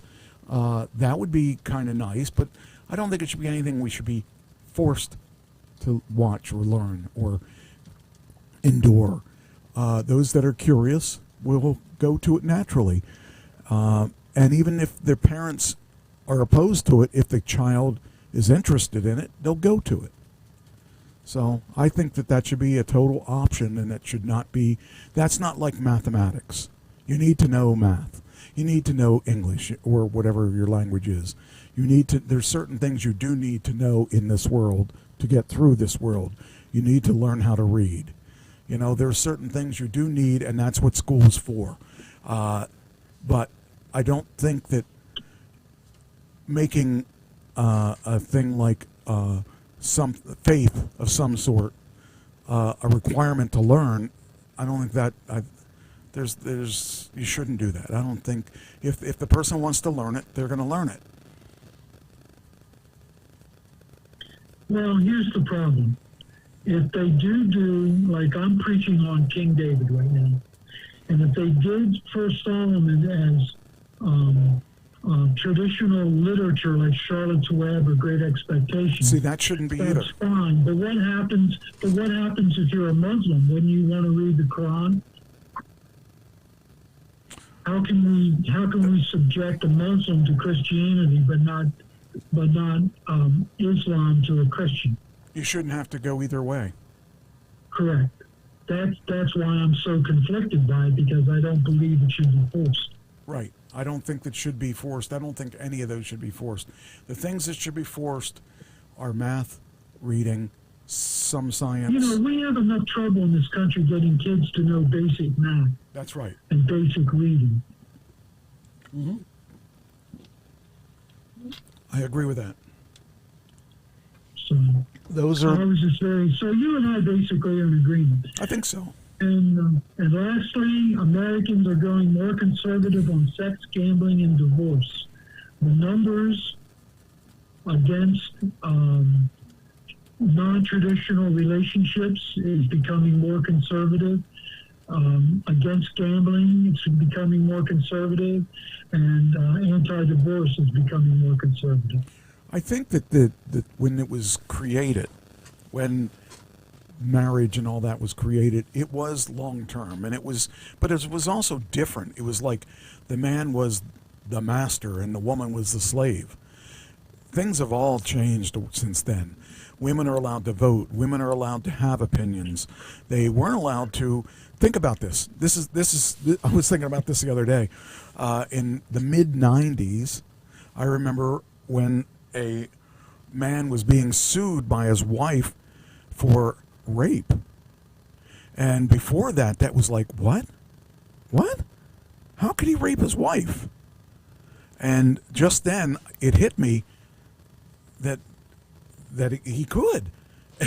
You know, all the years that they have, and actually I watched a couple videos on 50s relationships and marriages and what women had to endure. They didn't have any idea what sex was in the 50s, and they didn't know what they were getting into when they married someone, because it was not taught in school.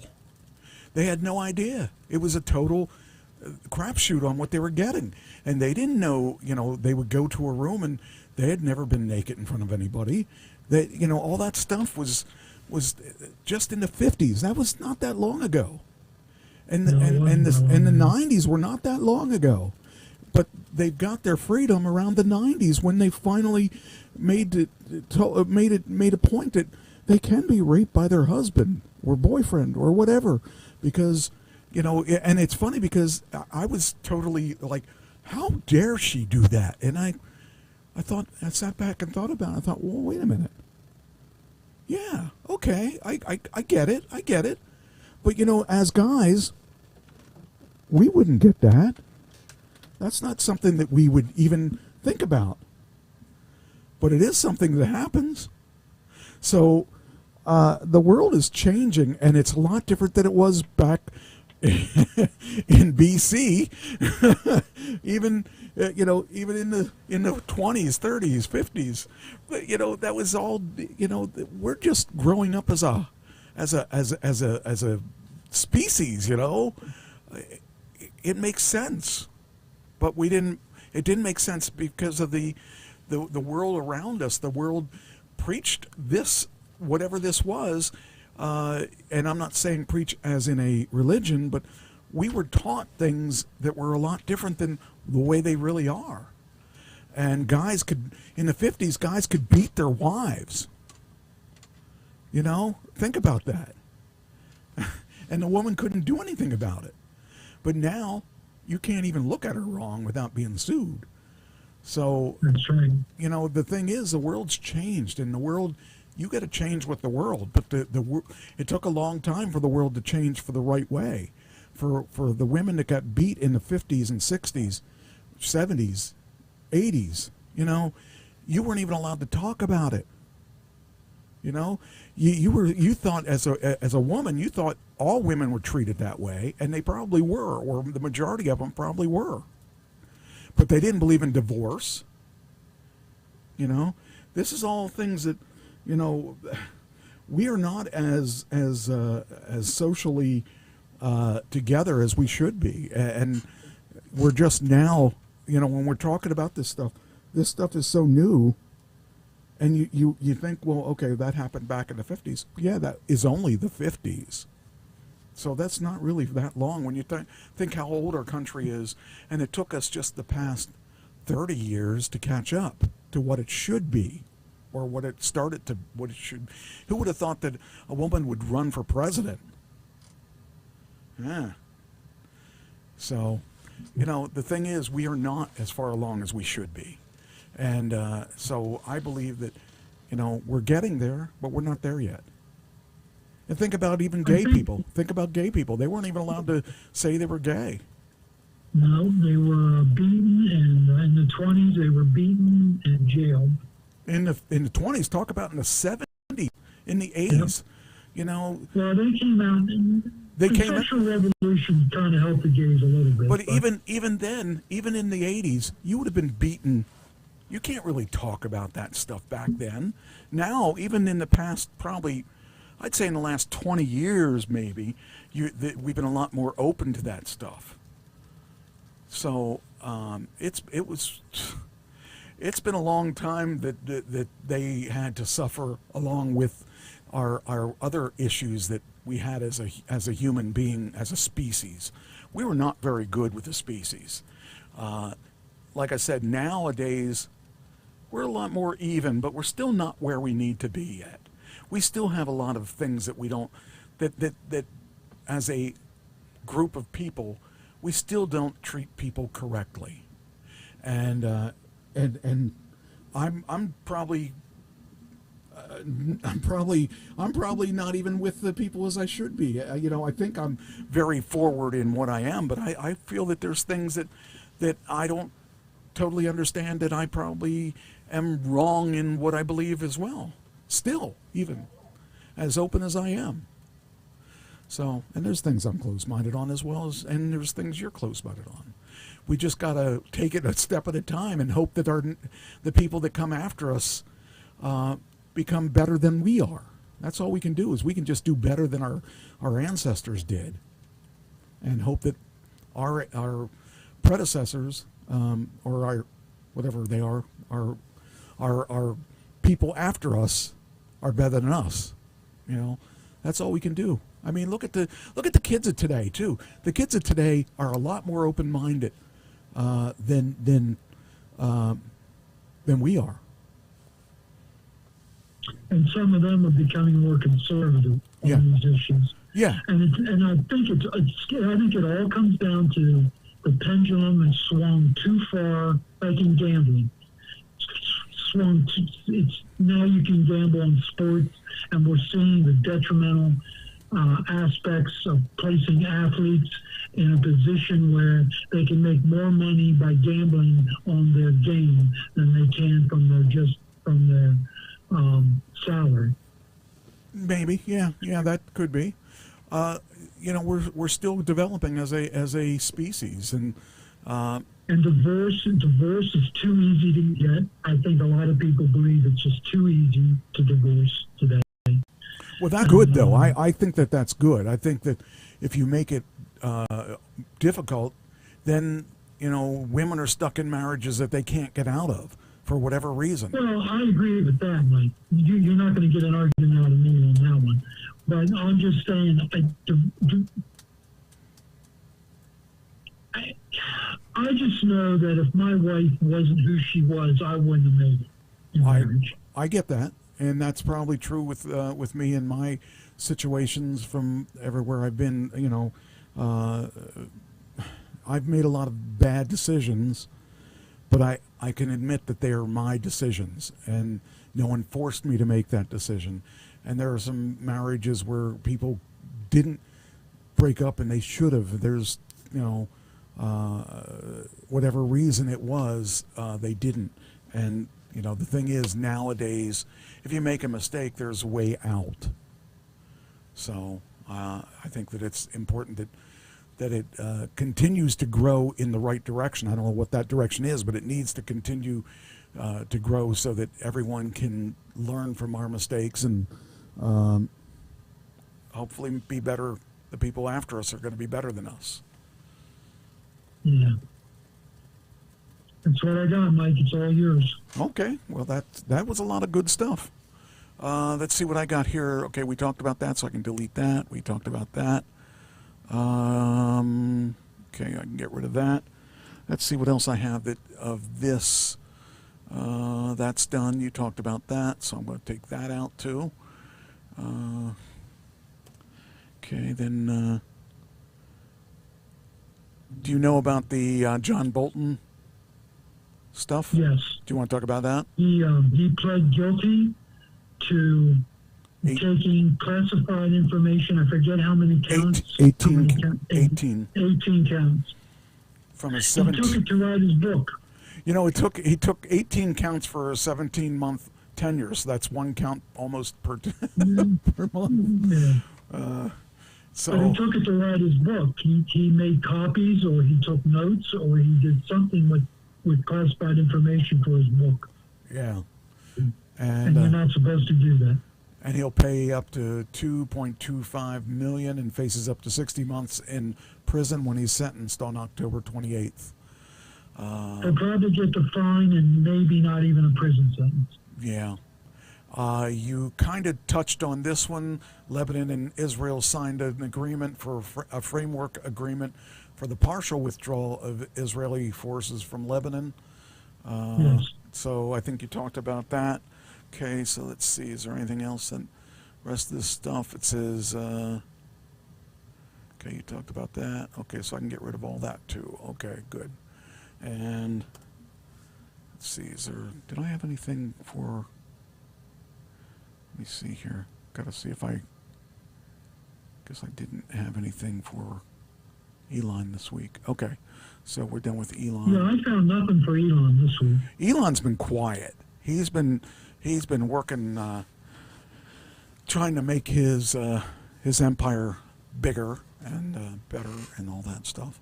All right, let's see here. What do we got? Blair Witch Project is going to reboot, set for September 24th, 2027.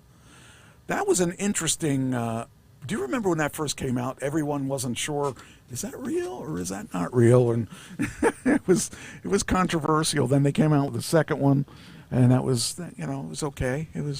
But it was just funny because no one really understood if the found footage genre was not a thing then, and now we come out with a couple. Once in a while, you come out with a movie that looks like it was, filmed as it went. So it was interesting. I kind of find that fascinating. It was a whole new thing. It was a whole new thing when that movie came out. Yes, and it was believable. It was really believable because everyone they did that as we found this footage in the forest. It was done so well, and a lot of guys came up with their own version of that. So that was interesting. All right, there's an airborne ant trap. Researchers have identified a new Australian spider that catapults its prey into the air with an acceleration of roughly 15 times greater than experienced by jet pilots, according to a study. A two-person team spent 10 nights in the rainforest recording nocturnal species with high-speed and infrared cameras. The spider spends up to 4 hours spinning tension lines into a cone on a leaf, branch, or forest floor. Have you heard about this? No. This is really bizarre. Researchers suspect it releases pheromones to lure green ants, the spider's only prey. When the ant bites the cone, the trap launches the insect nearly a foot into the air in a fraction of a second and into a primary web where the spider feasts. And it says here, the snare-like contraption is the first known web-triggered... I can't even imagine them being that sophisticated. Web-triggered by the prey rather than the predator, and the first designed to target a single species. While the spider is yet to be formally named, it's coined as the ballistic spider after an incident, after an ancient Roman weapon used to launch stones. That, to me, is wild to think that that a spider would actually think of any of that stuff, It's just wild. There's a bear cam that live streams in Katmai National Park. We'll see if we can see it here. Okay, let's see if we get anything of this. Watch bear cam, or we can visit. Oh, come on. What's that? Here we go. So here we can actually watch a YouTube of it, but there's a bear cam where you can watch bears live stream. So it's just really kind of a cool thing. There's a fully stocked corner store that's now floating on Lake Ontario. So this is a fully stocked convenience store on the Lake Ontario. So if you want it, you got to swim to it or boat to it or something. They can't have. You're not going to get too many Amazon shipments there, I don't think. But it's kind of funny. That's pretty wild to Open me. 7 days a week. Yeah, global.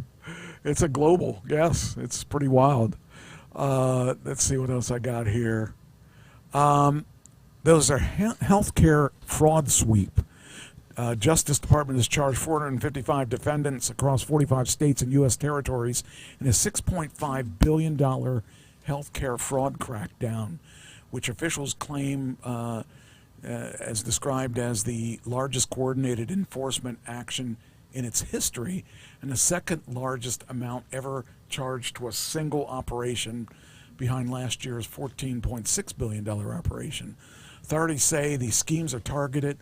They targeted Medicare, Medicaid, and other healthcare programs through fraudulent billing, illegal kickbacks, opioid distribution, and telemedicine operations. The charges those charged include 90 licensed medical professionals, while 295 defendants are tied to over $500 million in false Medicare claims.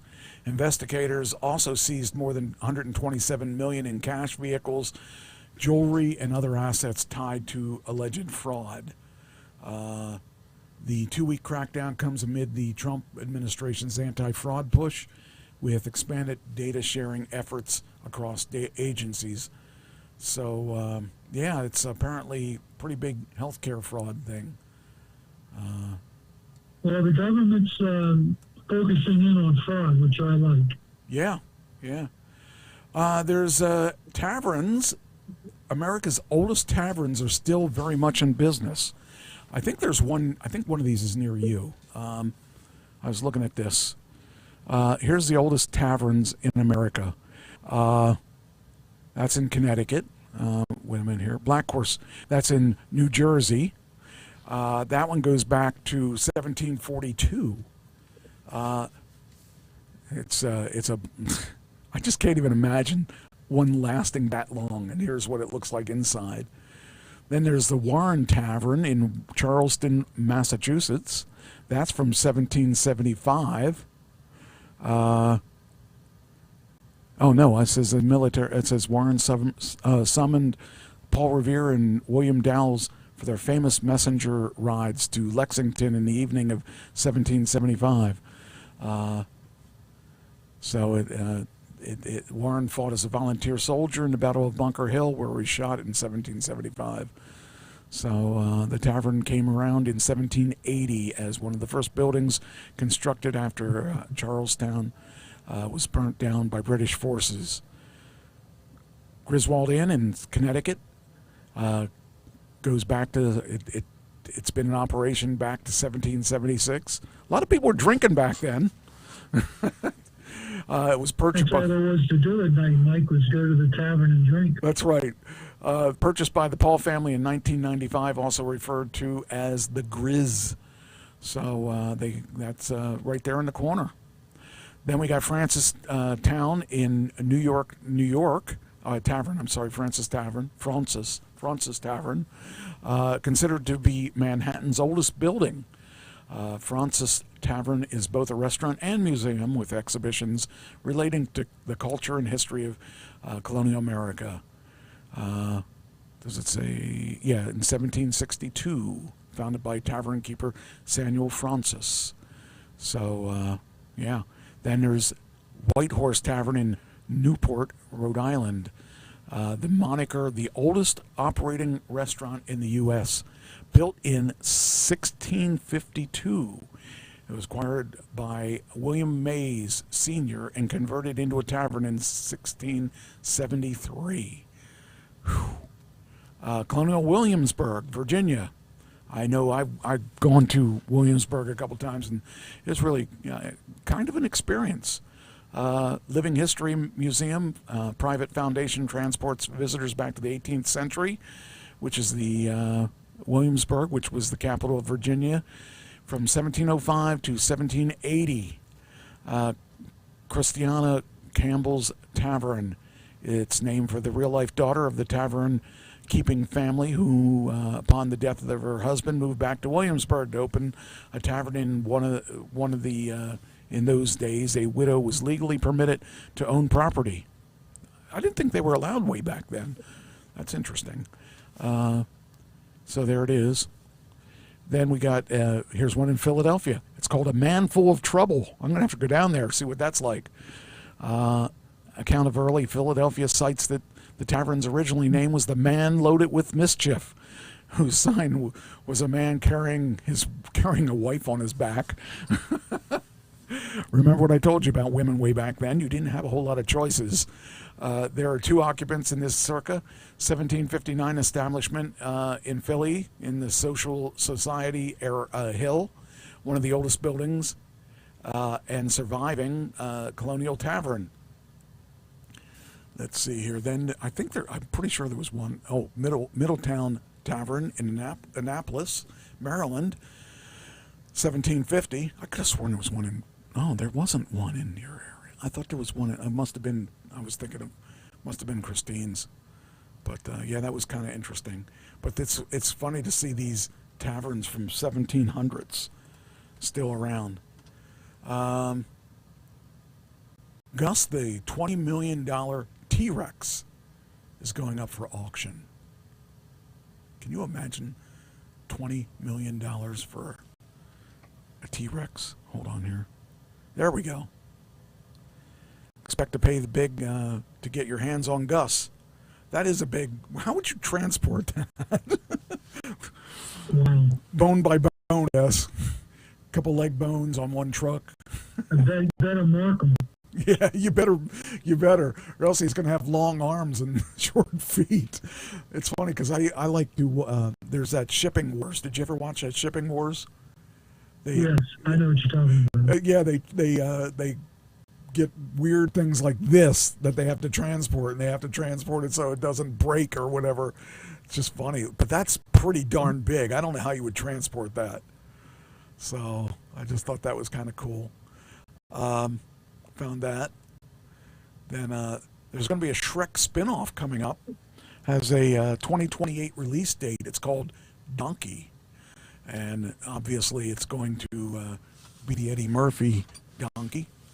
So that's going to be coming out. That should be interesting. I mean... Yeah, I like the Donkey. I thought he was... That was one of my favorite characters. Yeah, I was going to say that it was one of my favorite too. So, yeah, I think it would be interesting to see what happens with that. Oh, okay, so we talked last week about those 2 crashes, right, with the Tesla? Yes. Okay, so here is what... where did I get this? Got to remember where I got it. Tesla disputes... pushes back on the fatal crash in Texas. And here's their finding on that. And, you know, how... it's, you know, if you own a Tesla, every time somebody does something in a Tesla bad, you hear about it. I mean, it doesn't matter if you... everyone thinks I should know this, you know. Everyone says, did you hear about that? Of course I did. And not only do I hear about it, you know, they're always saying, see, I told you it's not safe. But they don't seem to understand. What you see in the paper is not the truth. And here's the truth. Tesla pushes back on as fatal crash. Texas crash reignites the self-driving scrutiny. Tesla disputes claims that the driver assistance software caused a fatal crash in Texas after a Model 3 left the road, plowed through a brick house at high speed, and killed a woman inside. Now, this is what I said last week. So I want you to know that I didn't make this, well, I said this on the show before this article was made. According to the Harris County Sheriff's Office, the crash happened just after 8 p.m. on June 19th when driver Michael Butler in a Tesla Model 3 failed to drive in a single lane, left the roadway, and struck a home on Blooming Park Lane. Butler's Tesla entered the brick residence at a high speed and struck a woman who was inside. She was later pronounced dead from her injuries. Investigators reported no signs of intoxication, said Butler was cooperative during the investigation. Butler told investigators he was operating an automated driving assistance system engaged at the time of crash, meaning by his telling that either autopilot, which by the way they removed autopilot many months ago, or full self-driving, or FSD, was active when the car veered into the home. Video of the crash also spread quickly online, intensifying the scrutiny. The case is under investigation by the Sheriff's Office, the Vehicular Crimes Division, and the National Highway Traffic Safety Administration has opened its own probe. Tesla leadership quickly went on the offensive to counter Butler's claims. This makes no sense, CEO Musk wrote on X. FSD drives slowly through neighborhood streets. This was a high-speed crash. Ashok Ulaswamy, head of AI, followed with specifics he said were drawn from the car's own data. So this is what they recorded, or what they have, what they can recover everything. They can tell you how fast I was going, whether or not full self-driving was on, whatever they need to know, how far down I put the pedal, whatever they need to know, they know that. It says the driver manually overrode self-driving by pressing the accelerator all the way to 100% of the accel pedal in this residential area. He said the model reached 73 miles an hour and the accelerator was still pressed even after the crash. Now, if that was on full self-driving, why was he pushing the accelerator? I have no idea. Why would he be pushing the accelerator? It doesn't make any sense. Yeah, it doesn't. After a 2021 crash, also in Harris County, Texas, other reports pinned the death on full self-driving. The National Transportation Safety Board later found no use of the autopilot system at any time during the owner's possession of the car. Investigators measured the accelerator application as high as 98.8% and the top speed of 67 miles per hour in a residential zone where the speed limit was 30. That's in 2021. Tesla said it will cooperate with the NHTSA and hand over whatever data the agency requests. The importance of full self-driving adoption is paramount for Tesla. The company spent the past year aggressively expanding full self-driving, winning regulatory approvals in Europe, and feeding a narrative that the system is statistically safer than human driving. I believe it is. I believe there's no reason. Now, I will tell you that it doesn't always make the right decisions as to which way I would go. But then again, today when I went to pick up something I bought at an auction, it said to go this one way, and I said, that's not the right way. That wouldn't be the most efficient way. So I went the way I thought would be the most efficient way. And you know why it didn't go that way? Because there was traffic backed up. So every time I question it, it seems to be right, and I seem to be wrong. So I hate to tell you. What's that? How about Waymo has recalled vehicles or shut the system down, I think, because of Waymo's going through construction zones too fast. Oh, yeah. Well, see, now that's one thing I will tell you. When you know the road that I live on, it's a dirt road, yeah, and it's supposed to be 10 miles an hour. My car wants to go 20 or more, and I have to stop the full self-driving there and do it by hand because my car doesn't want to go that slow down this road. And every time I report it, it's going to be, they're going to read that and they're going to say, we got to slow it down then, because you know it's still in a learning situation. So, and by the way, stock was up today, so apparently these two issues did not stop the stock from going up.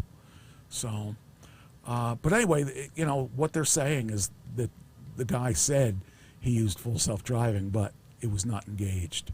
So once again, he stepped on the gas. Yeah, who knows? That was driver. It's the driver's responsible. And the idea that it was the pedal was at the floor. I mean, there's no reason it should have been at the floor. So, you know, we'll still stay tuned to this because it's still going to be a fight. Who knows how long? But They keep saying, oh, well, it was Tesla's full self-driving. No, it wasn't. And both times, both people chose to use that because they know that well, they are either stupid and don't think anybody can figure it out, or they are hoping that no one figures it out. But if anyone knows Tesla, knows the inside of Tesla, they know that they're going to know the truth. Whatever the truth is, it's going to come out because they got data that shows that where the pedal was. And if the pedal was floored, it's not looking good for you if you used full self-driving, quote unquote, because why are you touching the pedal with full self-driving? The car should be doing that, and you won't know what the car is full self-driving. You won't know. It won't be pushed. In other words, when it goes to full speed, it doesn't move the pedal. It just does it electronically. So if the pedal's pressed to the ground, you're pressing it. All right. Uber-backed Lime, the electric scooter and bike network operator, seeks up to $1.7 billion valuation for its initial public offering. That'll be interesting to see if people are going to actually fund that.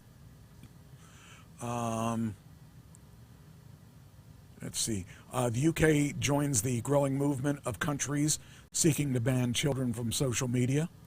Well, they banned me. I mean, they automatically banned me, and I didn't do anything. So, no, I don't think that. I think that should be done from the parents. I don't think that should be Facebook's or any social media's decision, because you can lie to that. You can prove that you're, of age when you're not. I think that's a waste of time. It's just someone wants to give the responsibility to the social media and not to the parents. So I think that seriously shouldn't be in those hands. Supergirl opens to a disappointing 38 million domestic opening and 170 million. A 38 million domestic opening with a 170 million production budget. The movie will most likely need 375 to break even. That's since cinema owners are roughly keeping half the revenue. So that's news, because it used to be that that movie theaters on the first week did not make a whole lot on their movies. They made it on the concessions. They made 10% on the first week of the movies, and then they made the sliding scale as the movie gets older. I found that out because I used to know a manager of a movie theater of Regal, and he gave me a tour of the theater, and it was really cool because I got to see how the movies are automatic. You don't have a guy running it. It's all computerized and stuff, and he showed me all that stuff. That was kind of cool.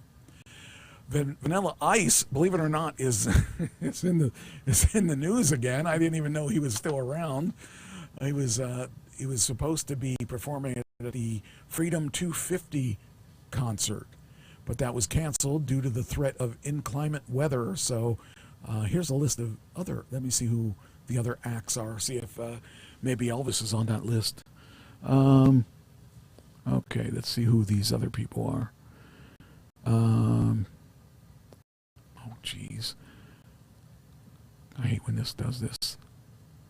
Like, I really want to change the ads. Okay, we did that. Okay, let me open this. Come on. Open. Come on. There we are. Disable.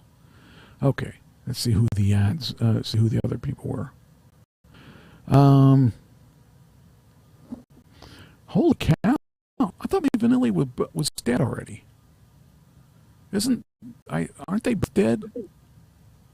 No. Oh, okay. Well, one of those. Not. One of them was going to play, whichever one's left. Young MC, CNC Music Factory. Holy cow. We're talking some. can't read her name. I don't know who that says.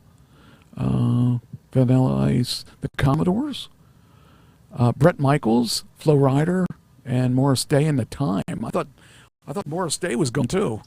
So those were people that were acts that actually the only ones left on that card was, I guess they were all the ones. Oh no, Flo Rida might still be doing it.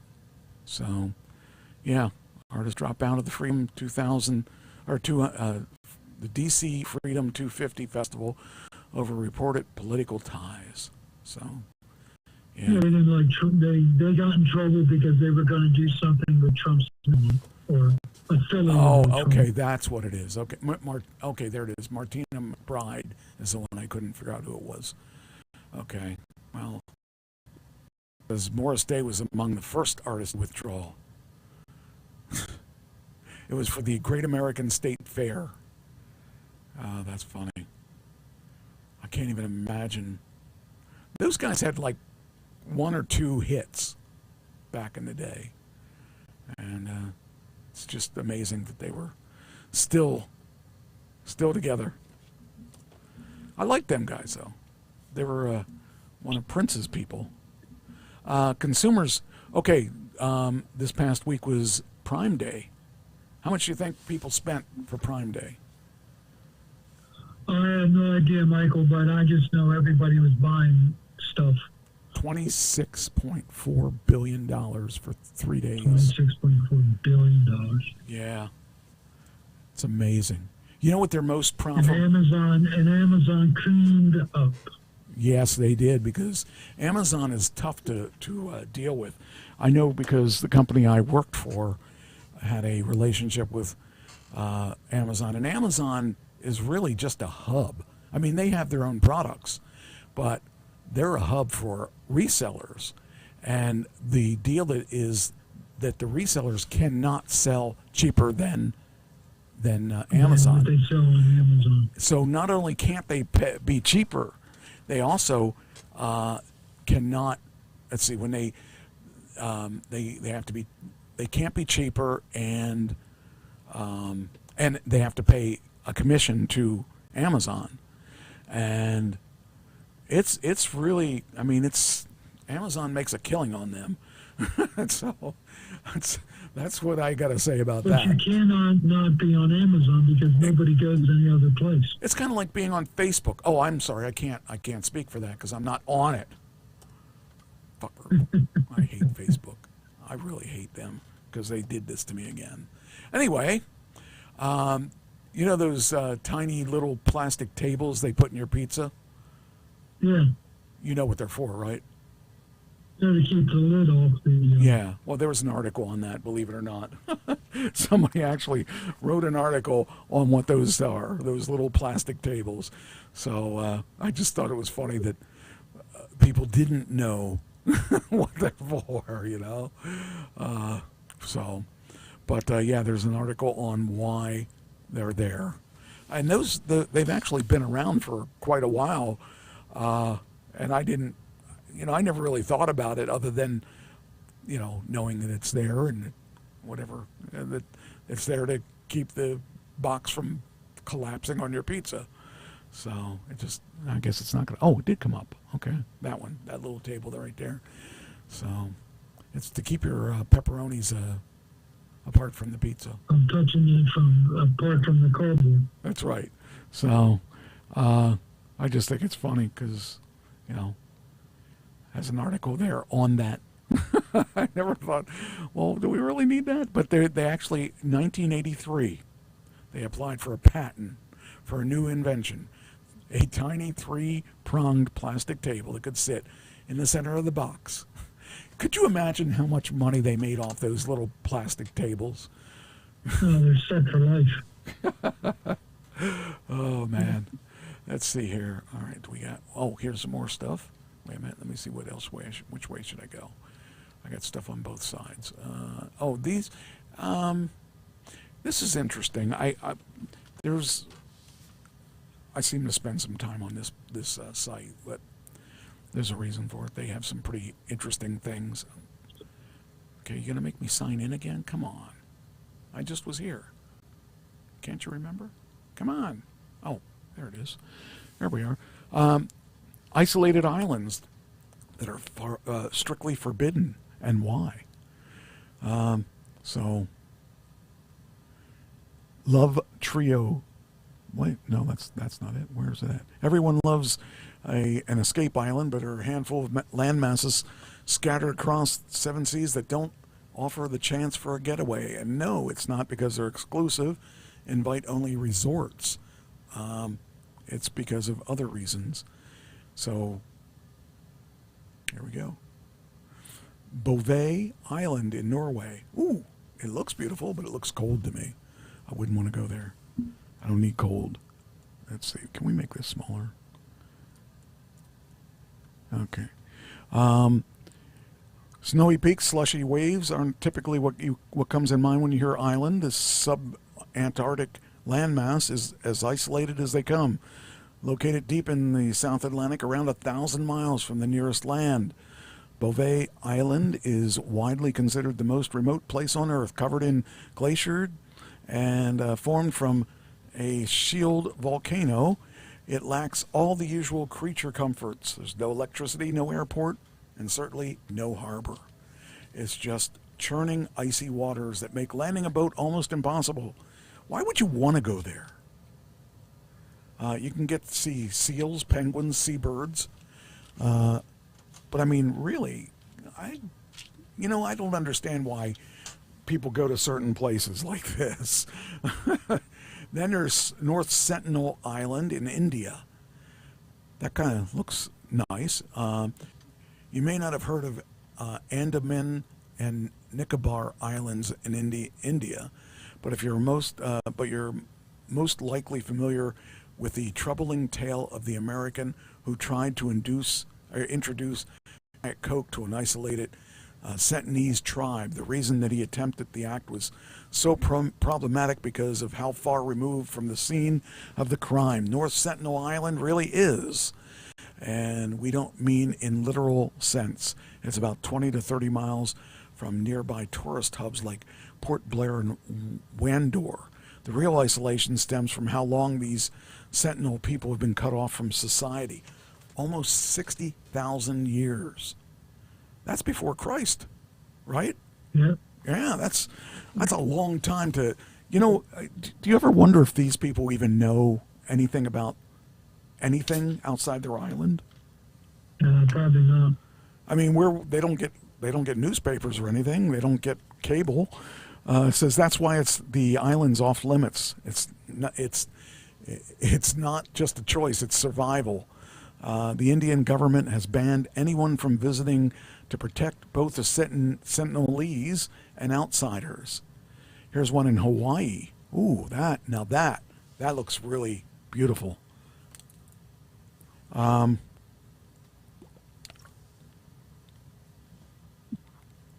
With post-storm damage and housing crisis affecting Hawaiian Islands, now is not the best time to visit places like Maui or Oahu.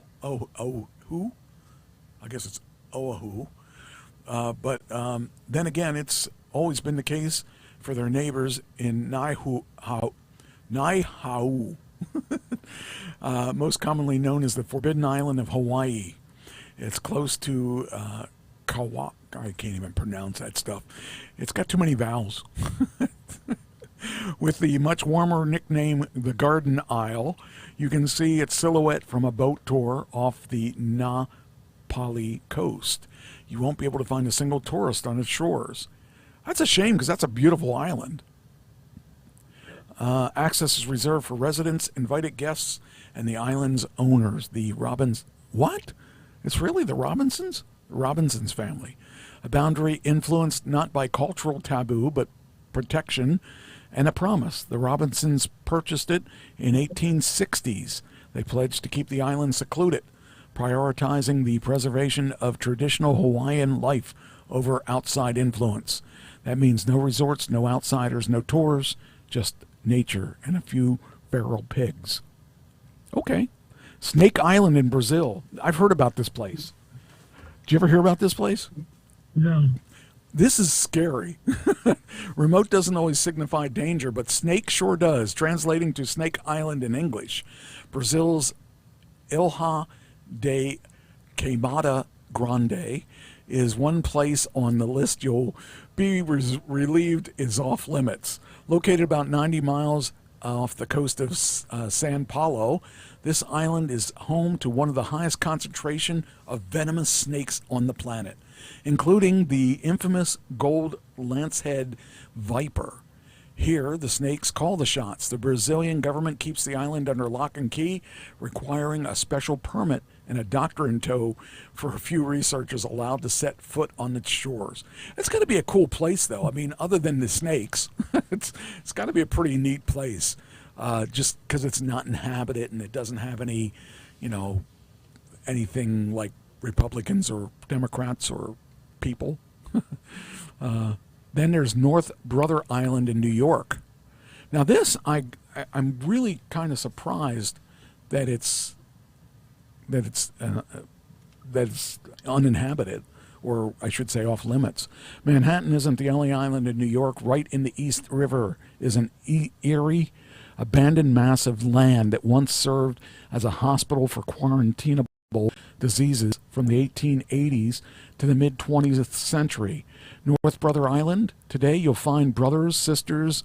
You won't find brothers, sisters, or any living souls. Instead, you'll find a crumbling forest of ruins claimed by nature, and according to some, the spirit of Typhoid Mary, who died in 1938. And technically, it's a part of the Bronx borough. North Brother isn't exactly the hottest spot on the map. The city has gate-kept it for decades, and for a good reason. The island doubles as a sanctuary for nesting birds and a safety buffer for humans, keeping the public at a distance from the crumbling, dangerous structures that still haunt the shoreline. Kind of cool. So I thought that would be a neat little thing, because like we hear about places that you can't go, but here are some of them that we know for sure that you can't go to. So what's this one? Okay. Then we got. Oh, this is sad. Boyfriend tried to save a hiker as a massive alligator ripped her apart in 3 feet of water. So there we go. Okay, here we go. A 31-year-old Florida woman fatally mauled by a massive alligator was kneeling in just 3 feet of water when the reptile attacked, leaving her boyfriend desperately trying to wrench her from its jaws as it ripped apart her arms. That would be just, I can't even imagine. I mean, the one you love swimming with her boyfriend and her best friend at Ikanlakahachi River at Little Big Econ State Forest, nearly 30 miles inland. Sunday afternoon, when the monstrous gator suddenly lunged from the water and locked its toothy maw on her, ripping one arm completely off. I guess that was her. Ooh. Oh, man. I just can't even imagine. I mean, I wouldn't want to see it. I wouldn't want to, it's just that has to be a horrible way to die or to watch someone die. She was bitten on both arms. The boyfriend was the one that made the phone call. He was trying to get her from the alligator's mouth. And on the way to the hospital, she passed away. Just a horrible way to die. And that's him. He's smiling after she was caught. Probably not, but that's I mean, that, oh man, I can't even imagine what he was going through and the things in his head or whatever that he was going through. Let's see, I'll do these. This is more in the Guthrie case. TMZ boss says he was prepared to pay Nancy Guthrie ransom to help the case, but the FBI ghosted him, which I think is really bizarre on why the FBI would have ghosted him. says Harvey Levin was prepared to pay the ransom note. Writer who claimed to know who kidnapped Nancy, but the FBI ghosted him, he revealed in a stunning new interview. Levin said that the same person has been emailing the outlet on and off in the months since she was abducted, and saying he was willing to hand over information that could lead investigators directly to the suspects. Now, there's a guy that has been sending these notes saying he knows where they are, he knows where it happened, he's got pictures of all these people, he's got pictures of her with them, and no one seems to want to believe that. But Harvey Levin, who's the head of the owner of TMZ, said he's willing to pay the price to find out where, to close this case. And he only wanted one Bitcoin, which is about $60,000. A month ago, the guy called the FBI and said, look, I have this sense this guy might be real. He knows too much. He knows too much to not be real. I mean, this guy knew a lot of stuff he shouldn't have known. During a Saturday interview with CBS producer, explaining that the senders repeatedly demanded one Bitcoin exchange for the information. It's used the same IP address in all communications. And I said, what if we do a documentary and we put that money in a Bitcoin address and follow the path, see where it goes? And we obviously not do anything without you, just because we have this sense it's real. And then the FBI never got back to him. It's really a shame, because I actually stopped following the case a couple months ago. Then all of a sudden, all this stuff started showing up again, and I just want to see the case closed. It's one of those things that it's been going on too long. But yeah, they apparently feel they know who it is, and I don't know. It's really a shame that we still don't know who it is. All right, then we got. Okay, so California gas tax increasing again ahead of the July 4th travel rush. So they're going to increase the gas tax. See, this is the thing I don't understand. It's already expensive out there, and the gas taxes are way out of line out in California. They're going to raise the tax 2.2 cents a gallon, July 1st. I don't get it. We're supposed to help, try to figure this out. Why are they raising it? I would think they'd want to lower it to try to make it easier for people to pay. But see, that's a free market that's a free market concept. They are socialists out there. Raising taxes is in their blood. Do you know how much taxes are out there, gas taxes? I don't know the percentage, but I know it's the highest in the nation. They're going from 61.2 cents to 63.4 cents. So, yeah. Their gas is well over $5-6 a gallon. It's crazy.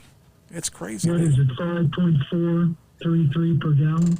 I don't even know. There it is. It's a little lower. What's that? Lower? Yeah, it's a little. There it is. On Tuesday afternoon, the average price for regular gasoline in California was 5.433 per gallon. That's crazy. Well, at least it's not 6. That's one way to look at it. I mean, I don't know. I just think it's ridiculous. I don't know. That's why I'm glad I have electric. Delivery robots abandon college campuses like a failed military occupation. Oh, they have this thing. I don't quite understand why, but Starship Technologies first deployed its delivery robots at George Mason University in 2019. It hoped to win hearts, minds, and stomachs on campuses across the United States. The small flag-toting carriers completed their rounds while occasionally causing chaos. The company announced earlier this month it would be ending its campus operations.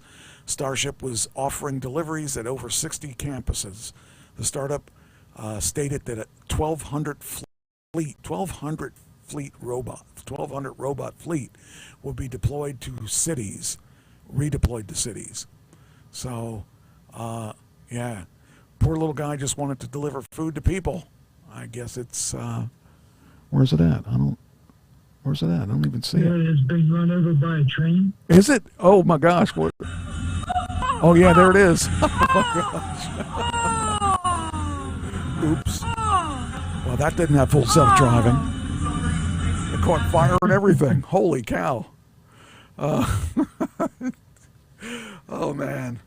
Yeah, here it is. Starship College invasion first caught my attention in 2022 when one of its robots was absolutely obliterated by a freight train on a campus at Oregon State University.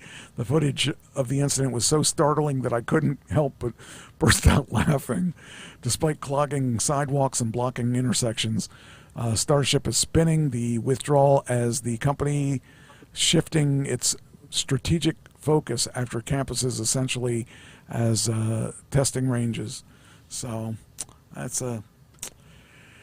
Oh, there we are. There's what they look like up close. Jeez. I don't know. How do they know it's you?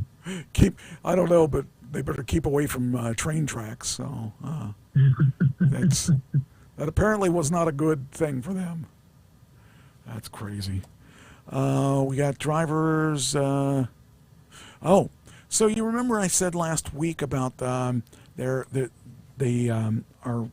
have license plate trackers and all that stuff, Right. and that's going to be more than just your license plate that they're going to be able to do. These are flock cameras. Flock cameras have become everyday part of driving across highways, but the type of data they collect and extend, which is used to become a serious point of concern to many people. Now a free public mapping tool is making it easier to know where these systems are installed, allowing drivers to avoid them altogether. The AI tool, or the tool is called DFlock, an open source project that maps the specific location of automatic license plate readers across the U.S. DFlock has identified and mapped over 100,000 such systems. Users can access the website for free. To launch the map, they can enter an address, city, zip code to find all the ALPRs in their area. From there, the exact coordinates of each camera, along with the details such as the manufacturer's name, can be accessed. Users can enter their start and end points and routes to see where they're at. So it's interesting because, you know, they're going to do more than just what they're meant for, and it's something you probably need to be aware of. So let's see. Oh, I guess this will be the last. Well, there's two more I'll do, just so I can wipe these out. One is AOL returns to Wall Street. When was the last time you heard that? AOL is going to be, yeah, well, they're going to be part of something else. AOL is working with Bending Spoons is the name of the company. They're targeting a 1.6 billion IPO. So the iconic Pioneer joins Venmo, WeTransfer, Evernote, and Eventbrite in the Milan-based software company's public market debut. Milan-based Bending Spoons is preparing to raise up to $1.6 billion in an initial IPO, with pricing and trading expected next week. Companies built its business by acquiring well-known but underperforming software and digital brands, including Vimeo, WeTransfer, Evernote, and Eventbrite, and now recently AOL. So Evernote is just like OneNote. It's like OneNote. WeTransfer is if you, let's say I had a big, I use I use this for transferring big video files that go to my agent. So I can't send it email, and so I need to figure out how to send it. Well, WeTransfer allows me to do that. Vimeo is like a poor man's YouTube. AOL, of course, we know what that is. And Eventbrite is the platform for events and stuff. You can buy your tickets or stuff like that through them. But I thought it was interesting. When it says closed, does that mean it ceased operation on those dates? No, that's when they closed the deal with them. So, oh, okay. Well, maybe. Oh, I don't know. I think that's probably when it is. Well, this is not a new article. Yeah, this is a new article. Okay, just checking. Huh. That's a good question. I don't know the answer to that. But this is a new article, so they started, I guess, acquisition timeline. Okay. Well, why are they just announcing it now? That's stupid. They should have announced this. All right. And lastly, but not leastly, and you should find this entertaining, you could buy, this is so weird, you could buy a slate truck or build your own EV pickup from an old Toyota. There's been a lot of buzz about a slate truck starting at $25,000 plus as yet an unannounced destination fee, the blank slate with no options or at least inexpensive new EV on the market, and among the least expensive cars overall. However, the first ride around the block left our Daniel Golson unimpressed, citing an awkward step-in height, a loud cabin. I mean, what they're doing is they're taking an old Toyota truck and converting it to an electric car. Okay? I mean, it's kind of cute. It's kind of nice. But for this $25,000, you're going to get a car that... Well, it's not only that. It's also loud at city speeds, excessively sparse in interior with crank windows, has plastic armrests, and they may have been acceptable in 1982, but no one expects that in 2026. Another aspect is the do-it-yourself customization, which most people get into that, but, you know, you're talking about a lot more money. And this one here, the donor vehicle came with a blown 22R engine and a manual transmission. The engine would obviously have to go, but the transmission could stay. While the EV doesn't require a transmission, it provides an easy way to connect the electric motor's power to existing drivetrain and back up without the complexity of reversing the polarity of the power going to the motor. It's also more fun to row your own gears in practically anything, including an EV. There's one that's built. Okay, it's cute, but for $26,000, I think I could buy a new vehicle that that's really meant to do this and not pieced together. And this one only comes with a battery. The battery pack uses 5 cells that originally lived in a Tesla Model S, giving you 26 kilowatt hours of capacity and estimated range 75 to 85 miles. That's not very much. Not much at all. That's far less than Slate's revised 205 miles. But if you need that much range, you probably don't, but it says you do. I mean, I think you do. You can always add more battery cells.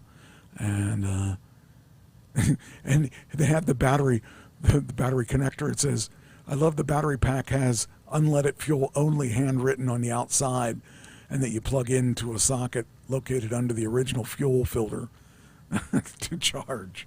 So there's your next car. You can get one of these, you know, and you can go a whole 75 miles. So I think that's crazy. So, I mean, I always liked the Toyota pickup, but not that much.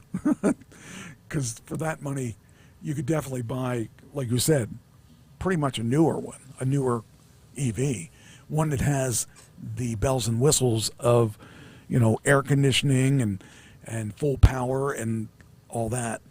So, and plus they're using a lot of parts from that old truck that are obsolete. Where you're going to get it, where you're going to get parts. Eventually, they're not going to have parts. So, if I was going to get an electric car, I'd rather get one that's made as an electric car, not convert one that isn't. So, all right. I think that's it. I mean, I have a lot of other stuff, but it doesn't need to be. I got rid of the stuff that's time sensitive. So, I don't know. Got anything else you want to say? It was a good show, Mike. Yeah, it was educational. I think if you have to be careful watching this show. This show, you might actually learn something, and that's kind of Need to scary. bring paper and pencil.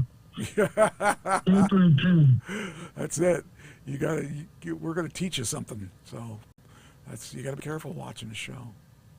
You're gonna be you're gonna actually know something by the end of the show, even if you learn just one thing. So, do you have a favorite? Don't go to that vacation spot and bathe in 3 foot of water. Or go to that one that's full of snakes. Yeah, don't go there either. I'm not sure which one I would want to die from, but I think, I don't know, the idea of being torn apart like that really doesn't appeal to me. So, I think I would take the snakes. Yeah, I think so too. Although that would be painful too. I don't know. All right. Well, I guess that's it then. I guess that's what we will. We'll make that's our story, and we're sticking to it. So, all right. There we go. Okay. All right. Well, then I guess that's it. We will talk to you guys next week, and same bat time, same bat channel, and all that fun stuff. And this was a fun show. It was very interesting. The topics were really good. So, yeah. All right. I guess it's time to go. And how do I do this? I guess I do it just this way. There it goes.